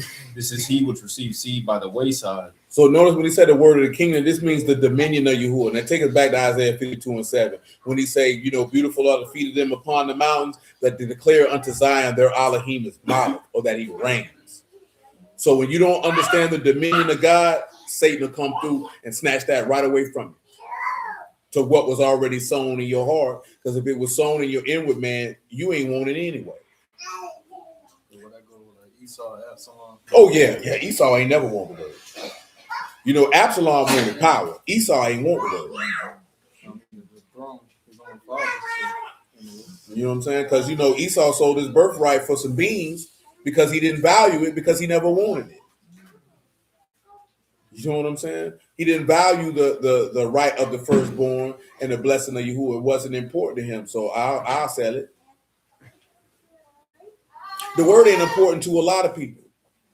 See, unfortunately, all most people want to do is argue, fuss, and fight about it. You know what I'm saying? But actually, facilitation of salvation and instruction and righteousness and godliness, that you might execute true judgment in the earth, most people are woefully inept and extremely incompetent. You know what I'm saying? And I was just talking with my dog Bleedo about that earlier, because I've known Bleedo since 2012. And the same people we knew since 2012 is still arguing the same biblical topics 14 years later and think they doing something to push the word. Nigga, you's a goofy of the highest order.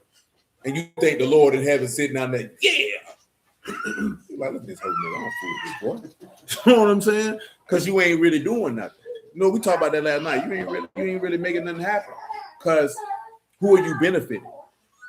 You know what I'm saying?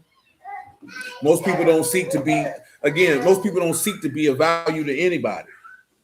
Not with the word. Most people just want to argue and think they doing something. I told you last night, I told you plenty of times. I don't care if a nigga agree with nothing I'm talking about. What that mean to me? Your agreement is going to justify and validate me? It's not. I stand on what I stand on. I preach what I preach. You don't agree with it? Okay, what I'm supposed to do? Prove it to you? You're not that important to me. You know what I'm saying? And when I see that, when I look at certain things in the text, especially with Yahuah, he ain't focused on the people who didn't believe. Focus on the ones who did.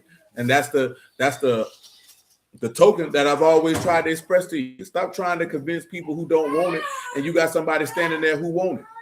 So you're going to neglect them to make a nigga see something that they already told you they don't want? You know how pathetic that make you? Listen, as a man, you know how pathetic it is to beg a woman to be with you who telling you she don't want you? You got a woman standing right here. I'll wash your drawers on the washing board. You know what I'm saying? I'll come in here and say your royal penis is clean, Your Highness. But you around here being Steve Urkel chasing after Laura, who telling you you're ugly, or Roger. You remember Roger? You don't remember Roger? Yeah, you remember Roger. Go home, Roger. Yeah, you embarrassing yourself. You embarrassing yourself. You are belittling yourself as a man because you begging somebody to want and accept you. That's retarded. You know what I'm saying? I wasn't raised like that. That's why I don't do it. You know what I'm saying? You not wanting me or accepting does not make me any lesser. That just means I'm not for you. And you know what? That's okay. What's the next one, Sid? We in Isaiah 14 and 13. He said, I'll sit upon them under the congregation. Now, where does the text tell you the amount of the congregation is? Who can tell me what the text say the amount of the congregation is? And who can tell me what the text say the size of the north is? He called you out, Johnny. Oh. 13. Yeah. Where's the amount of the congregation at first? What does the text tell you the amount of the congregation? Because Satan can't want to sit on the mount of the congregation. He ain't never said that.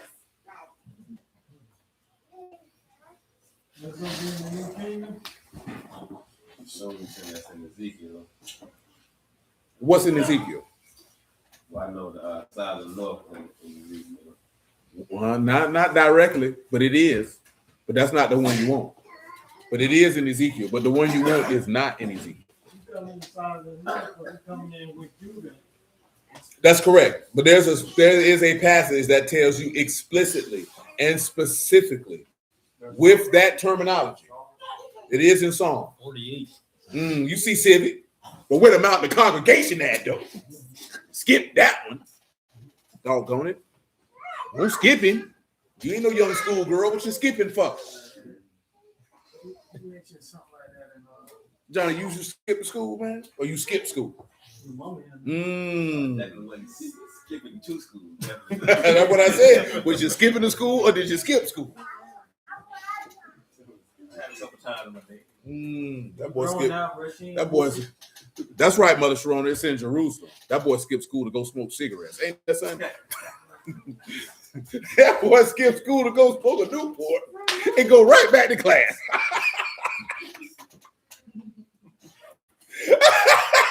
But that's what they were doing in 96. A lot of niggas definitely did. Definitely, they ain't skip school, they skip class. You know what I'm saying? I'm gonna skip third period. We're gonna go out here and smoke a doobie and come back. That's not skipping. Come on, man. You was a fire. You said Google. Isaiah 2 and 1. You know what I'm saying? 2 and 1. Let's see what amount of the congregation is, y'all. The word that Isaiah the son of Amos saw concerning Yehudah and Jerusalem, it shall come to pass in the last days that the mountain of Yahuwah's house shall be established, and the top of the mountains it shall be exalted above the hills, and all nations shall flow unto it. Now, you know, mount is hard. When you hear mount of the congregation, you already got to know that's Israel, because the congregation is Israel. And Satan has never wanted to rule over Israel, according to what they tell you in, you know, 1 Thessalonians. He want to rule over everybody. You know what I'm talking about? See, listen, Satan already effectively was ruling over the nations, because they weren't serving Yahuwah anyway. But that's what the amount of the congregation is, Mount Zion and Jerusalem. But keep on going, see. And many people shall go and say, come you and let us go up to the mountain of Yahuwah, to the house of the Alahym of Jacob, and he will teach us of his ways. That's right. We will walk in his paths, for out of Zion shall go forth the law. That's right. And the word of Yahuwah from Jerusalem. That's it. Listen, now Psalms 48:1, and you can see what it's. Every time we talk to somebody about this, man, we were like, what the size of the north at? They don't never know. But he's supposed to be biblical scholars, technicians and of the word. Psalms 48:1. And listen where it's going to tell you explicitly and specifically where the sides of the north is. Great is Yahuwah, greatly to be praised in the city of our Alahym. What's the city of your Alahym The at? mountain of his Kadash. And the mountain of it what? Of his Kadash. Where that's at? Beautiful for situation. Where that's at? The joy of the whole earth is Mount Zion. It's Mount who? It's Mount Zion. Where's that though? On the sides of the north. Oh, no. The city of the great king. The city of the who? Of the great And king. in Matthew 5, Yahushua told you the city of the great king was Jerusalem. So entering into the sides of the north is what Johnny stated in Ezekiel chapter 48 and about verse 30 on down. The gates of the city New Jerusalem has 12 gates. And each tribe, 3 gates on each side, north, south, east, and west.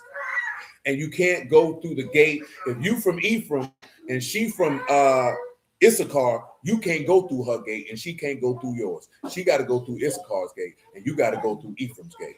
He was taught we are descendants of Ham. That's what they teach in the church. That's because they tell you that because Ham was cursed. See that cracker, that's cracker teaching. Now, that's what I mean by this here. They tell you, especially in the Mormon church, they tell you that we're Ham and that we were cursed with black skin and elongated penises. I'm not making this up. This is Mormon teaching. You can look it up. You know what I'm saying? They didn't even allow black people to join the Mormon church to the mid to late 70s. Black people couldn't be Jehovah's Witnesses till about the 70s. Jehovah's Witnesses also teach that we Ham and cursed. You know what I'm saying? They tell you that you Ham because they want you to believe that black skin is deplorable and detestable and rejectable in order to elevate themselves. You know, I seen your man's talking about they expound on the priest of Melchizedek in the Book of Mormon. Tell me, check that out. I will not. What a dude is, man. The rapper dude from Dallas. You know what I'm saying? He say, I'll tell you his name if I remember, man. But he made posts about this. I read the Book of Mormon before. I mean, if you want to read it for informational purposes, that's your business. But the Book of Mormon is about as reliable as a crackhead with your bank account. You know what I'm saying? I ain't trusting nothing that a dude say he got from an angel on the 2 golden plates of Nephi and a man who was a 33rd degree Freemason. I'm not trusting none of that. And a white man at that. A white man from America? You gonna trust him with some gospel? Yeah, you silly as the day you were born. So live. And I stand by that. And if you think, oh, that means you hate white people, then that's what you can take from that. I don't trust any Caucasian authoritative information about nothing about God in the United States of America. Period, point blank. If you offended by it, shoot, nigga, go write a letter to quality control. Because I don't care. I don't trust them people like that. And you know why? Because they're known liars. You can't be a known liar and then I'm just going to trust your information when you consistently lie. They are my neighbor. That don't mean I got to trust them and believe what they say. You know what I'm saying? I don't believe them people at all. You know what I'm saying? They lie a lot. You know what I'm saying? About everything. So yeah, I don't get down with that. You know what I'm saying? If other people want to trust them, that's their business. This is my perspective. I ain't telling you got to hold it, or none of that. So I mean, they're not a owner with us because we're in a strange land. But either way it go, I don't care about none of that. It's not because they're white, it's because they're liars. Would you trust Satan because he sojourn with you and this nigga lie all the time? You don't trust liars because they lie. What the hell is wrong with us? Well, that's my neighbor. I don't care about none of that. That nigga be lying. You know what I'm saying? Yeah, it don't matter about all that. I don't trust them people. They be lying. No, we're not going to talk about it because we got service. But I said what I said. You ain't got to agree with it, and that's about it. So read verse 13 again. Yeah, because I'm not finna justify myself about that. Nigga, I said what I said. Okay, for you have said in your heart, I will ascend into Shamayim, I will exalt my throne above the stars of Alahym. I will sit also upon the mount of the congregation and the sides of the north. Right. I will ascend above the heights of the clouds. We just read where he said that. You can read in Acts chapter 1 where he ascended above the heights of the cloud. We talked about that verse in Psalms, what that was, 68, where he said he's ascended on high and taken captivity captive. Go ahead. I will be like the Most High. Mm-hmm. Yet you shall be brought Now down. he said he'd be like the Most High, right? Now remember, he said, I and my Father are one, and they wanted to stone him. Hey, what's happening, man? Because we having service. So if you got something you want to say, you got to come on with it. Let's be quiet. Oh, I can't hear you. My volume low. Hold on. Dang, y'all ain't tell me that volume below the whole time. Go ahead, man. Go ahead, blood. No, I mean to stop you, man. I was off mic when I came on. Continue. Go ahead. Come on, Sabo. So you see that before he is able to ascend to the heights of the clouds, before he can sit on the mount of the congregation, before his throne is exalted above the stars, he got to go to the grave first. Which is exactly what Yahushua told you. Before I can do all these things, I have to die and resurrect first. Which goes back to what we were talking about last night, that kofar, that price of a life, or the ransom of a man's life is his riches. You got to pay that price. You know what I'm saying? Because the price that has to be paid, read them Psalms, what that is, 49 and 7.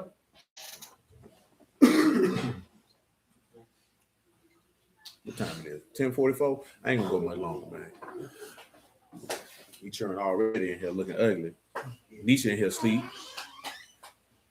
Yeah, just like you them children be in the classroom sleep. You to my, I ain't sleep. You be like, yes, you are. Stand up. Gotta make you stand up and hold your hands in there like you do them children. You be doing them children like that. I seen you. They recorded you on their phone. They said, look at this mean lady, make her stand up with her arms in there. You make them do that for real? Put some water on their face. You give them a wake up. I'm sorry, you don't know what that means. I shouldn't even say that. You know what that is? Somebody give you a wake up? Thank the Lord. You went to the street on that one. Huh? Nah, it ain't no. That's what a nigga say. Let me get a wake up, nephew. You know what I'm talking about? I bring you money all night. Let me get a wake up. Between 5, 10, $20. Oh man, let me leave y'all alone. I shouldn't have said that. It said, none of them can by any means redeem his brother, nor give to Alahym a ransom. Tell him what ransom means, right? That's kofar, price of a life. Can't nobody give that price of a life. Now you see that kofar come up a lot. Because you got like 3 different words for ransom. You know what I'm saying? Well, I'm thinking about redemption. I'm sorry. If you recall, we talked about that. There's a difference between ransom and redemption, being redeemed, because they be different words. But that ransom is always talking about a price of a life. Read that verse again, man.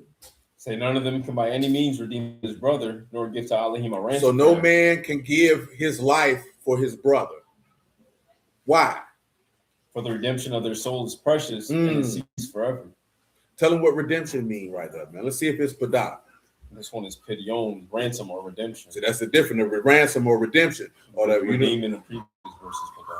You know what I'm saying? So you think about that, and pada is to rescue or deliver. So nobody can rescue and deliver because the price to pay for a life, you got to pay for it with blood. Which is why Satan always wants people to do blood sacrifices and things of that nature. You know what I'm saying? Because he's trying to emulate you. That's why for the things that he give, he wants you to pay for a price of a life. Because he know you can't redeem this person's life. He know what he's doing. He just take what Yahuah do and pervert it. But Yahushua is that kofar. He's already paid that price. That's a part of the grace and mercy right there, because he paid that price. That's not a price that anybody else could pay. Yahuah had to be the one to pay it. We talked about that last night. Go ahead. Keep going, or? Yeah, I think that's the end of it, right? I think he said they cease forever. Ain't it what it said? You read that? Yeah. Read it again. It said, for the redemption of their soul is precious, and it ceased forever. That he should still live forever and not see corruption. That he should still live. So that means somebody has to pay that price in order for them to live forever and not see death. You know what I'm saying? And that's what Isaiah 14 is speaking to when he's telling you, oh, you fell from heaven? How you fall? You weaken the nations? You said you're going to ascend in the heights of the cloud, exalt your throne above the stars, sit on the mountain of the congregation in the sides of the north. Well, guess what? Before you do all that, I'm going to bring you down to the pit first. But once he bring him down to the pit, he's going to raise him again. And guess what he's going to do? Ascend into heaven, sit on the mountain of the congregation. You know what I'm talking about? Exalt his throne above the angels and give life to all those who want it. You know what I'm saying? And they'll make you believe they're talking about the devil. And this ain't talking about the devil. Go ahead, man. Mind you, this is deep, right? How Yes, can you sir. tell the difference? Because they're very similar. Because he's replicating it. He's copycatting it. Right. That's all Satan can do is copycat. Because he really ain't got no power. You have the star and the right one on the star. Very close. You know what I'm saying? But yeah, but Satan ain't no star because he's not a son. So when you look at star in Hebrew is kokav, it literally means the progeny of the Messiah. Satan's not the progeny of the Messiah because he's not born of the word, and he's not born of the word because he ain't born of the water and the spirit, so he can't be a son. That is true, but he was a beautiful, and I want to say he was like the highest angel to some extent. Yeah, but the text don't say that. People made that up. No, he's mentioning what we were talking about earlier, that he was very beautiful. He was the highest angel. Text don't say that. Text don't say he was over music either. People made that up. It's crazy. Yeah, it's not in there anywhere. It doesn't say anywhere that Satan was over music. People made that up. They really get it from the verse in verse 11 where they say the noise of your viol, and another verse in Ezekiel 28. But it doesn't say that Satan was over music. It doesn't say that Satan was over anything. It doesn't say that either. That's referring to something in Ezekiel 28, oh, anointed cherub that cover, and people equate that to the devil, equate that to Satan. But you can't be an anointed cherub and be contrary. And that's the part that we don't be looking at. See, but if you're anointed, you wouldn't fall.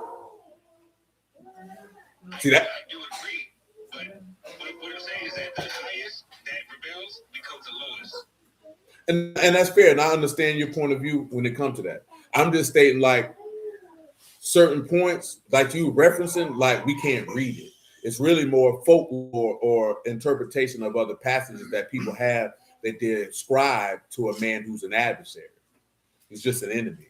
He's a slanderer and he's an enemy.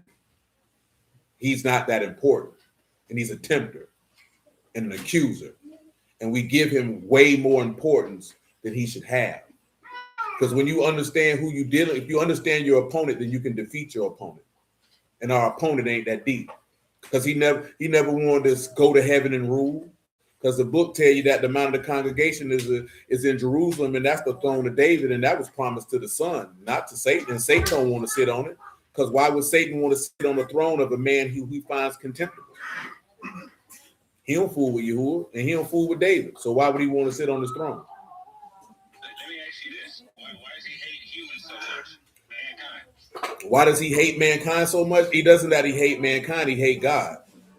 So then on top of that, because, and we read this verse earlier in Matthew 25 and 41, when it tells you depart into everlasting fire prepared for the devil and his angels, because he's a buster. So he know he finna go burn in hell, and it was made exclusively and specifically for him. So his objective is to try to get as many people to join him in his condemnation, because it was only a condemnation made for him. Amen. Now, why did we get put in that same ballpark where we also go to the lake of fire? Because we volunteer for it by following our lust and not believing the word. So you allowed a buster to trick you out your spot.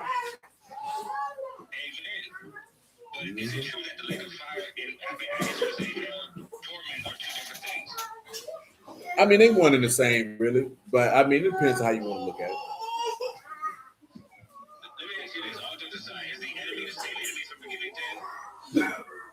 I mean, the biggest enemy, I mean, to me, is obviously you can see he was an adversary in Genesis, but our biggest enemy is our own lust more than it is Satan. Oh, I can't hear you because the baby. Hold on, Rod. I can't hear you because the baby. Hold on one second. Hold on one second. I can't hear you over the baby. Hold on. No, you straight. Shoot, you ain't got nothing to do with him crying. What you say now? What I'm saying is that I agree that I think it's the enemy within ourselves that is the enemy of God. Yeah, I mean, and he's the enemy simply because he already got his condemnation. So just like a buster, I need to bring as many people down with me as I can. I used to believe that like a milk excess, but when I think of meat, he was going to and fro in earth, like in the book of Job. He was always talking to God. They were always, how do you say, communicating. I don't disagree with that. I'm just saying he's a buster. You can communicate with God and still be damned. I mean, he being used, and then men are being used. Because like I said, he's just a tempter. He's a tempter, and he's an accuser, he's a slanderer, he's a liar, and he's an enemy. And that's all he is. And when we understand that, we won't ascribe so much power and importance to an individual who is technically beneath us. Read Genesis 3:16. This man is beneath us. That's where the beef comes, I think. What you say, man? I think that's where the beef comes, because he is beneath us. No, now when I say he's beneath us, I'm speaking from a different standpoint. It's actually 14. Run it. As far as like the more powerful or like dominion or position, what do you mean? Hold on, he finna read it. Go ahead. It's saying Yahuah Alahym said unto the serpent, because you have done this, you are cursed above all cattle and above every beast of the field. Upon your belly you shall go. Now, when he say he cursed to go on his belly, it tell you in another epistle letter, you know, the God is their belly, they mind earthly things. So he's cursed to go after carnal desires. So when your God is your belly, that's how you related to Satan. That's why he's on his belly. Because the only thing you say meats for the belly, belly for the meats, God will destroy it and them. You know what I'm saying? So going about your belly is People say. Yeah, I mean, I'm just talking about the standpoint of the witness aspect, right? Because it's in I think it's Philippians. It's Corinthians. I mentioned that, but you know what I'm saying? No, that is Philippians. When he say, the God is their belly, they mind earthly things. So Satan minds earthly things. If you pay attention to what he tempted Yahushua with, he only tempted him with earthly things, temporary things. Satan doesn't have anything eternal that he can offer anyone. So the only thing he can offer you is things that will be destroyed, because that's the things that he desired. That's what he was cursed to go about to do. You know what I'm talking about?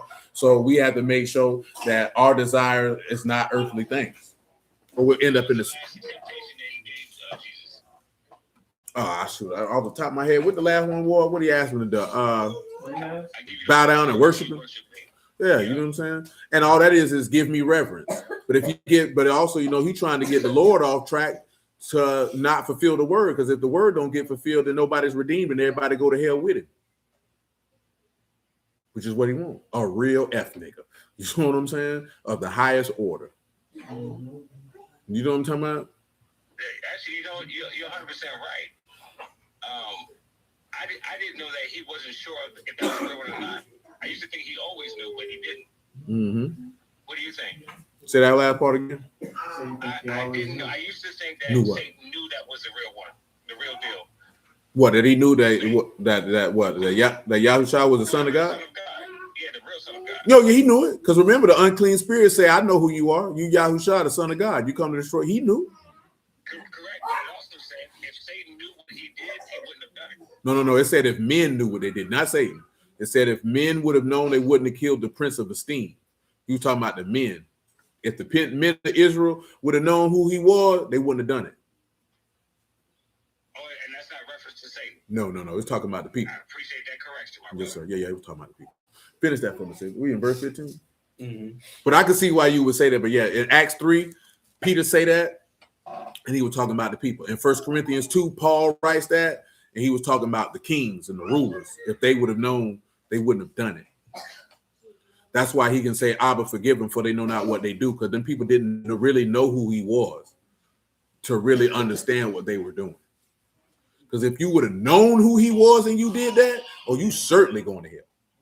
You know what I'm saying? Did he know who he was, or like The mass majority of them didn't, because it wasn't revealed.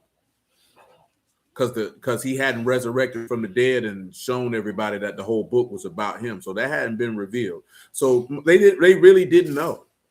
That's why Paul was able to be spared. He said, I did it, but I did it out of ignorance. Paul really didn't know. Well, now watch this. I do agree with you on one instance, but when I look at the details, like Pontius Pilate being warned, and he didn't really want to do it, I do think Paul was there in some way, shape, or form because he recognized Jesus when he had that vision. Now with Pilate peeped the play, because Pilate said, I know y'all doing this out of envy. You know what I'm saying? He seen what they had going on, and then when his old lady came to him and said, leave that man alone, and man said, I wash my hand, I don't want nothing to do with this. You know what I'm saying? But he had to do it. Huh? I mean, yeah, he did. I mean, he didn't have to do it. No, he had to do it because it was written. So he had to do it. He may have not known he had to do it, but he had to do it.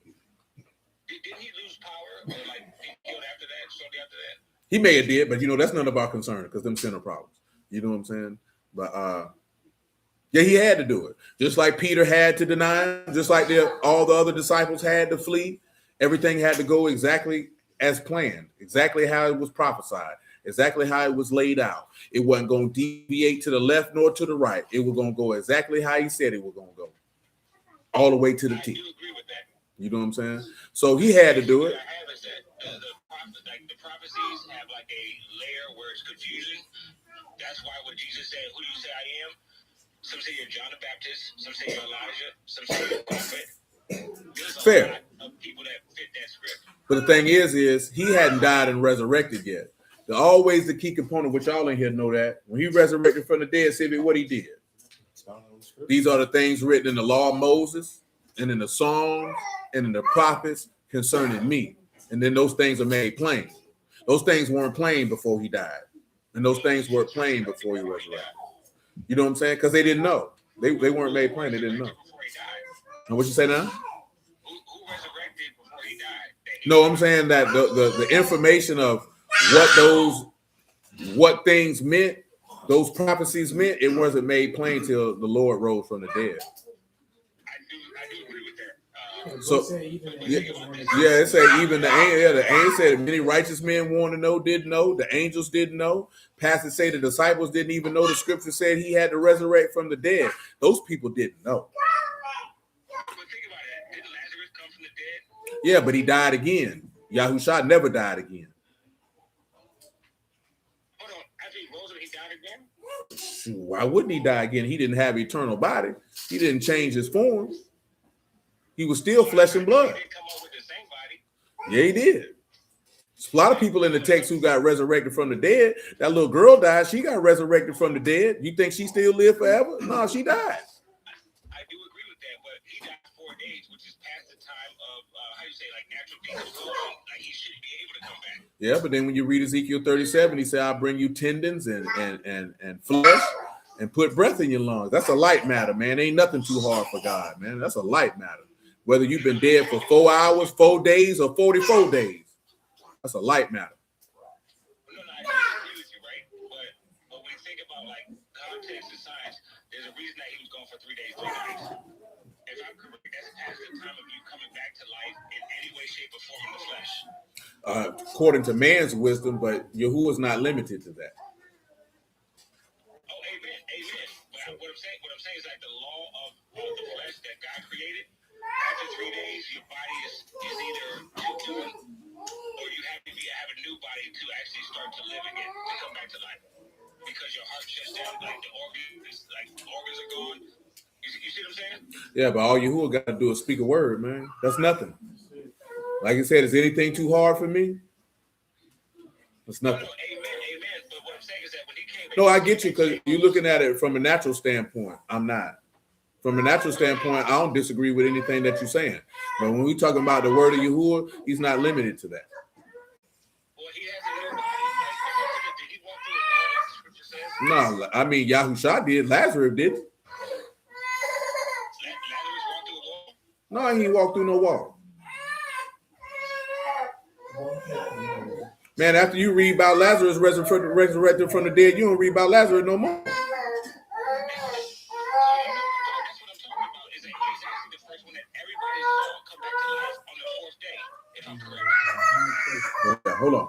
Genesis 3:15. Though. I get what you're saying, but nah, man, he died again. Because if he didn't die again, then God would be a liar. So I'll put enmity between you and the woman, and between your seed and her seed. It shall bruise your head, you shall bruise his heel. That's what I mean by he's saying he's beneath us. Read Romans 16, right? About verse 17. We finna get ready to close our shop, man. This is 11:03. You about 2 hours in, that'll be enough, because I got to come back tomorrow anyway. Say, now I beseech you, brethren, mark them which cause divisions and offenses. See, that's the verse we were talking about. Give a mark by definition. What do it mean to mark them?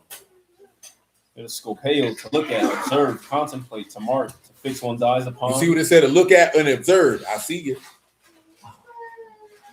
I know how to deal with you. No. That Greek word ain't referring to that. It's just referring to look, contemplate. So when they talking about mark them that cause divisions, look on the people who sideways and don't deal with them. Go ahead. Say an offense contrary to the doctrine which you have learned, and avoid them. Avoid them. You see what he said? Look on them. They sour. Leave them alone. Because going back and forth with them does not create things that pertain to peace. Why would you want to do that? If they're trying to cause discord among brethren and separate people, leave them alone.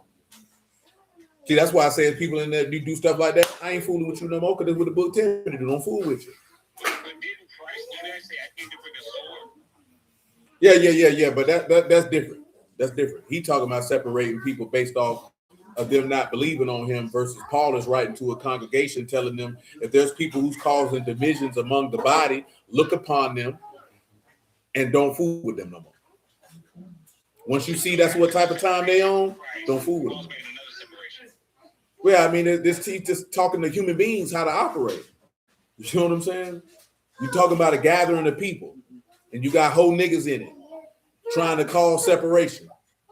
Leave them whole niggas alone, so you don't get caught and infected with a whole nigga disease. You know what I'm saying? Now, I don't think you can get infected with a whole nigga disease. Yeah, man, Paul's letters is probably some of the most easiest things to explain in this book, in my estimation. Huh? Yeah, I just told you his letters are probably some of the easiest things to explain. But nevertheless, now me personally, I believe you're born a whole nigga and ain't no hope for you. Hold on. I'm talking to it's people in the room. We just ain't on here. It's people in the room. You know what I'm saying? Now, this is just my personal opinion. Now, truly, Yahuah can convert and change anyone. But he told you the wicked are estranged from the womb, and they go about telling lies. So I believe a whole nigga is born that way, and he is destined to die that way. You know what I'm saying? This is my opinion. I ain't got no Bible for this. This is my opinion.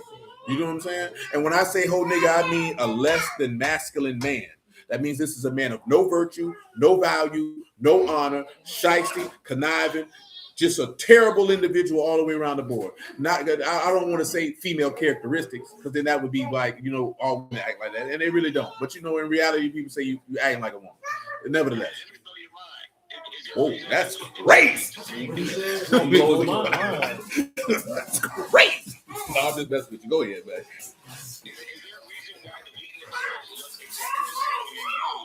You can't tell the difference. Does that mean that they mixing with each other because the woman is mixing with everybody? Hold on, I can't hear you. Say that one more time. Is the wheat and the tares look exactly the same when you can't tell the difference? Yeah. Because there's a mixing of Shalom, man. Love you too, bro. I mean, the wheat and the tares do look the same. The only difference is it said the tares are black kernel. So it kind of looked like the wheat, but it's not. A whole nigga. Because whole niggas try to mix with real niggas. You know what I'm saying? Give them the definition of it, blood. I'm like, listen, because it's fair, because I'm talking about whole niggas. You know what I'm saying? And I know some people don't like that terminology. I apologize. But that's the only way I can express it. Because Yahuah ain't no hoe. Ain't no hoe in it. You understand? And what I mean by that is he is an honorable, upright individual. He say, just and righteous is he. His works are perfect. There's no iniquity with him. You did? So when you dealing with a dude who is less than optimal in that capacity, I believe that you're born like that. No. You talking about something different. I ain't talking about that. I'm talking about regular life. I'm not talking about that. I'm not talking about that, right? I'm talking about real life. Real people. You understand? I believe there are men who are born with such deficient character that they cannot be redeemed from being the whole nigga that they were born to be. You know what I'm saying? That's my opinion. You know what I'm saying? I believe that there are men that produce a line of whole niggas. It's in his blood to be a whole nigga.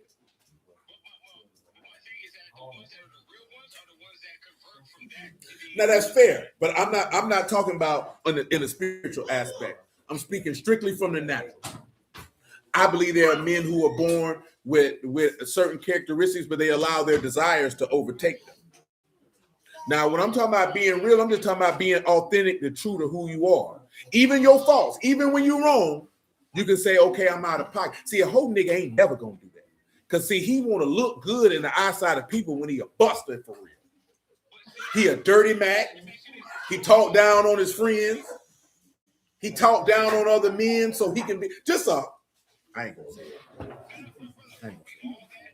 Oh, hell no, we ain't all like that. I ain't never been like that. Hell no. No. I can't take claim to that. I've been a lot of things in my life, and a whole nigga ain't been one of them. Hell no. You want to take claim to that? Hell no. Don't put that evil on me, Ricky Bobby. I'm just clowning you. It is a such thing as a real person. But come on. I'm trying to help him out. I'm trying to help him understand where we're coming from. That's wild. Come on. Hold on. Read this wheat details, man. Where it pick up at? Matthew 13 and 4. 39 is fine. Hold on, right? Because we got people in here, man. Trap house still open. You know what I'm saying? Niggas got kids, man. We trying to eat too. Come on. My wife already getting the food ready. She said, y'all niggas finna eat one way or another. Go ahead. That's crazy. It is.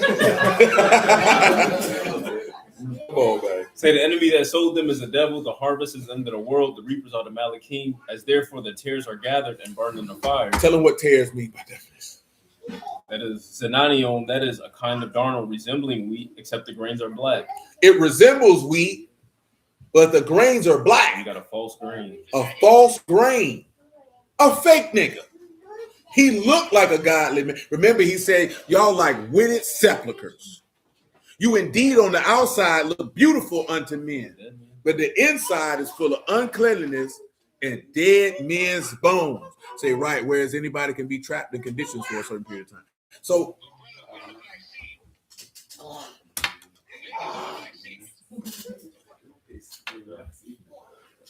listen, right?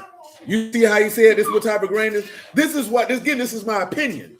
I have to keep clarifying this. This is my opinion. I'm not saying that this is a biblical standard. You understand what I'm saying? What I'm saying is me personally, I believe a whole nigga is born that way. Now, are there some people who could be socialized that way? Quite possibly if you didn't have any masculine influence. But I believe if you ain't have any masculine influence, that can be corrected. So technically you wouldn't be a whole nigga. You just had whole nigga influence. You know what I'm saying? Do you agree with me that until you get tried, tested, and purified, then you're really not able to work again? They were born like that. Yeah, they were born like that. Everybody's born innocent, right? No, I'm not talking about innocent. I'm talking about being on the streets of Duval County, man. You ain't gonna understand what I'm talking about. So I lived in Tampa. I lived in DC. fair. That's fair. You know what I'm saying? All I'm saying is that we're born innocent. Would you agree with that? I mean, because I know the definition of innocent, but I'm not really referring to that. I'm referring to character traits of men who, when they come to the word, because they were suckers and busters and hoe niggas before they got in the word, that's what they're gonna be in it. And they're gonna look like a godly man, and they might sound like a godly man, but that heart black. You know what I'm saying? That heart black. You know what I mean? But nevertheless, it's one more thing I want to read before we get out of here, man. Yeah. Mm-hmm. Psalms 117. And then we'll call it a night because it's 11:12. We got to stop. 2 hours and 5 minutes is sufficient. We'll be back tomorrow anyway. How many of y'all coming over there tomorrow? So I know. You coming over there, Miss Stephanie? And that's it besides it? Well, I got another thing to mention. But I'll mention that when the camera off. Come on, Sid. Oh, praise Yahuah, all you nations. Praise him, all you people. For his merciful kindness is great toward us. His merciful kindness is what? Is great toward us. And the truth of Yahuah endure forever. Praise you, Yahuah. So listen, his merciful kindness is towards us based on what we were reading in Isaiah 14 and what was in Psalms 116, because his son offered his life, even what we read in Psalms 49. So hallelujah for Yahushua in the word. I appreciate y'all time this evening, and I bless y'all the house of Alahym in the name of Yahushua. I love y'all, appreciate y'all. Y'all with him tomorrow's regular time. Of course, unleavened bread ends tomorrow night, but guess what? It's the Sabbath. So there's that. 8:30 is when we'll look to Yahuah Baruch me get the trap house open. And yeah, man. So prayerfully y'all understood all these things. And we'll keep running things down, man. We got a lot of information to cover. So prayerfully we'll cover as much ground as possible. So y'all willing to that time. All right, y'all, check this out. Hey, Mama Steph. So check this out.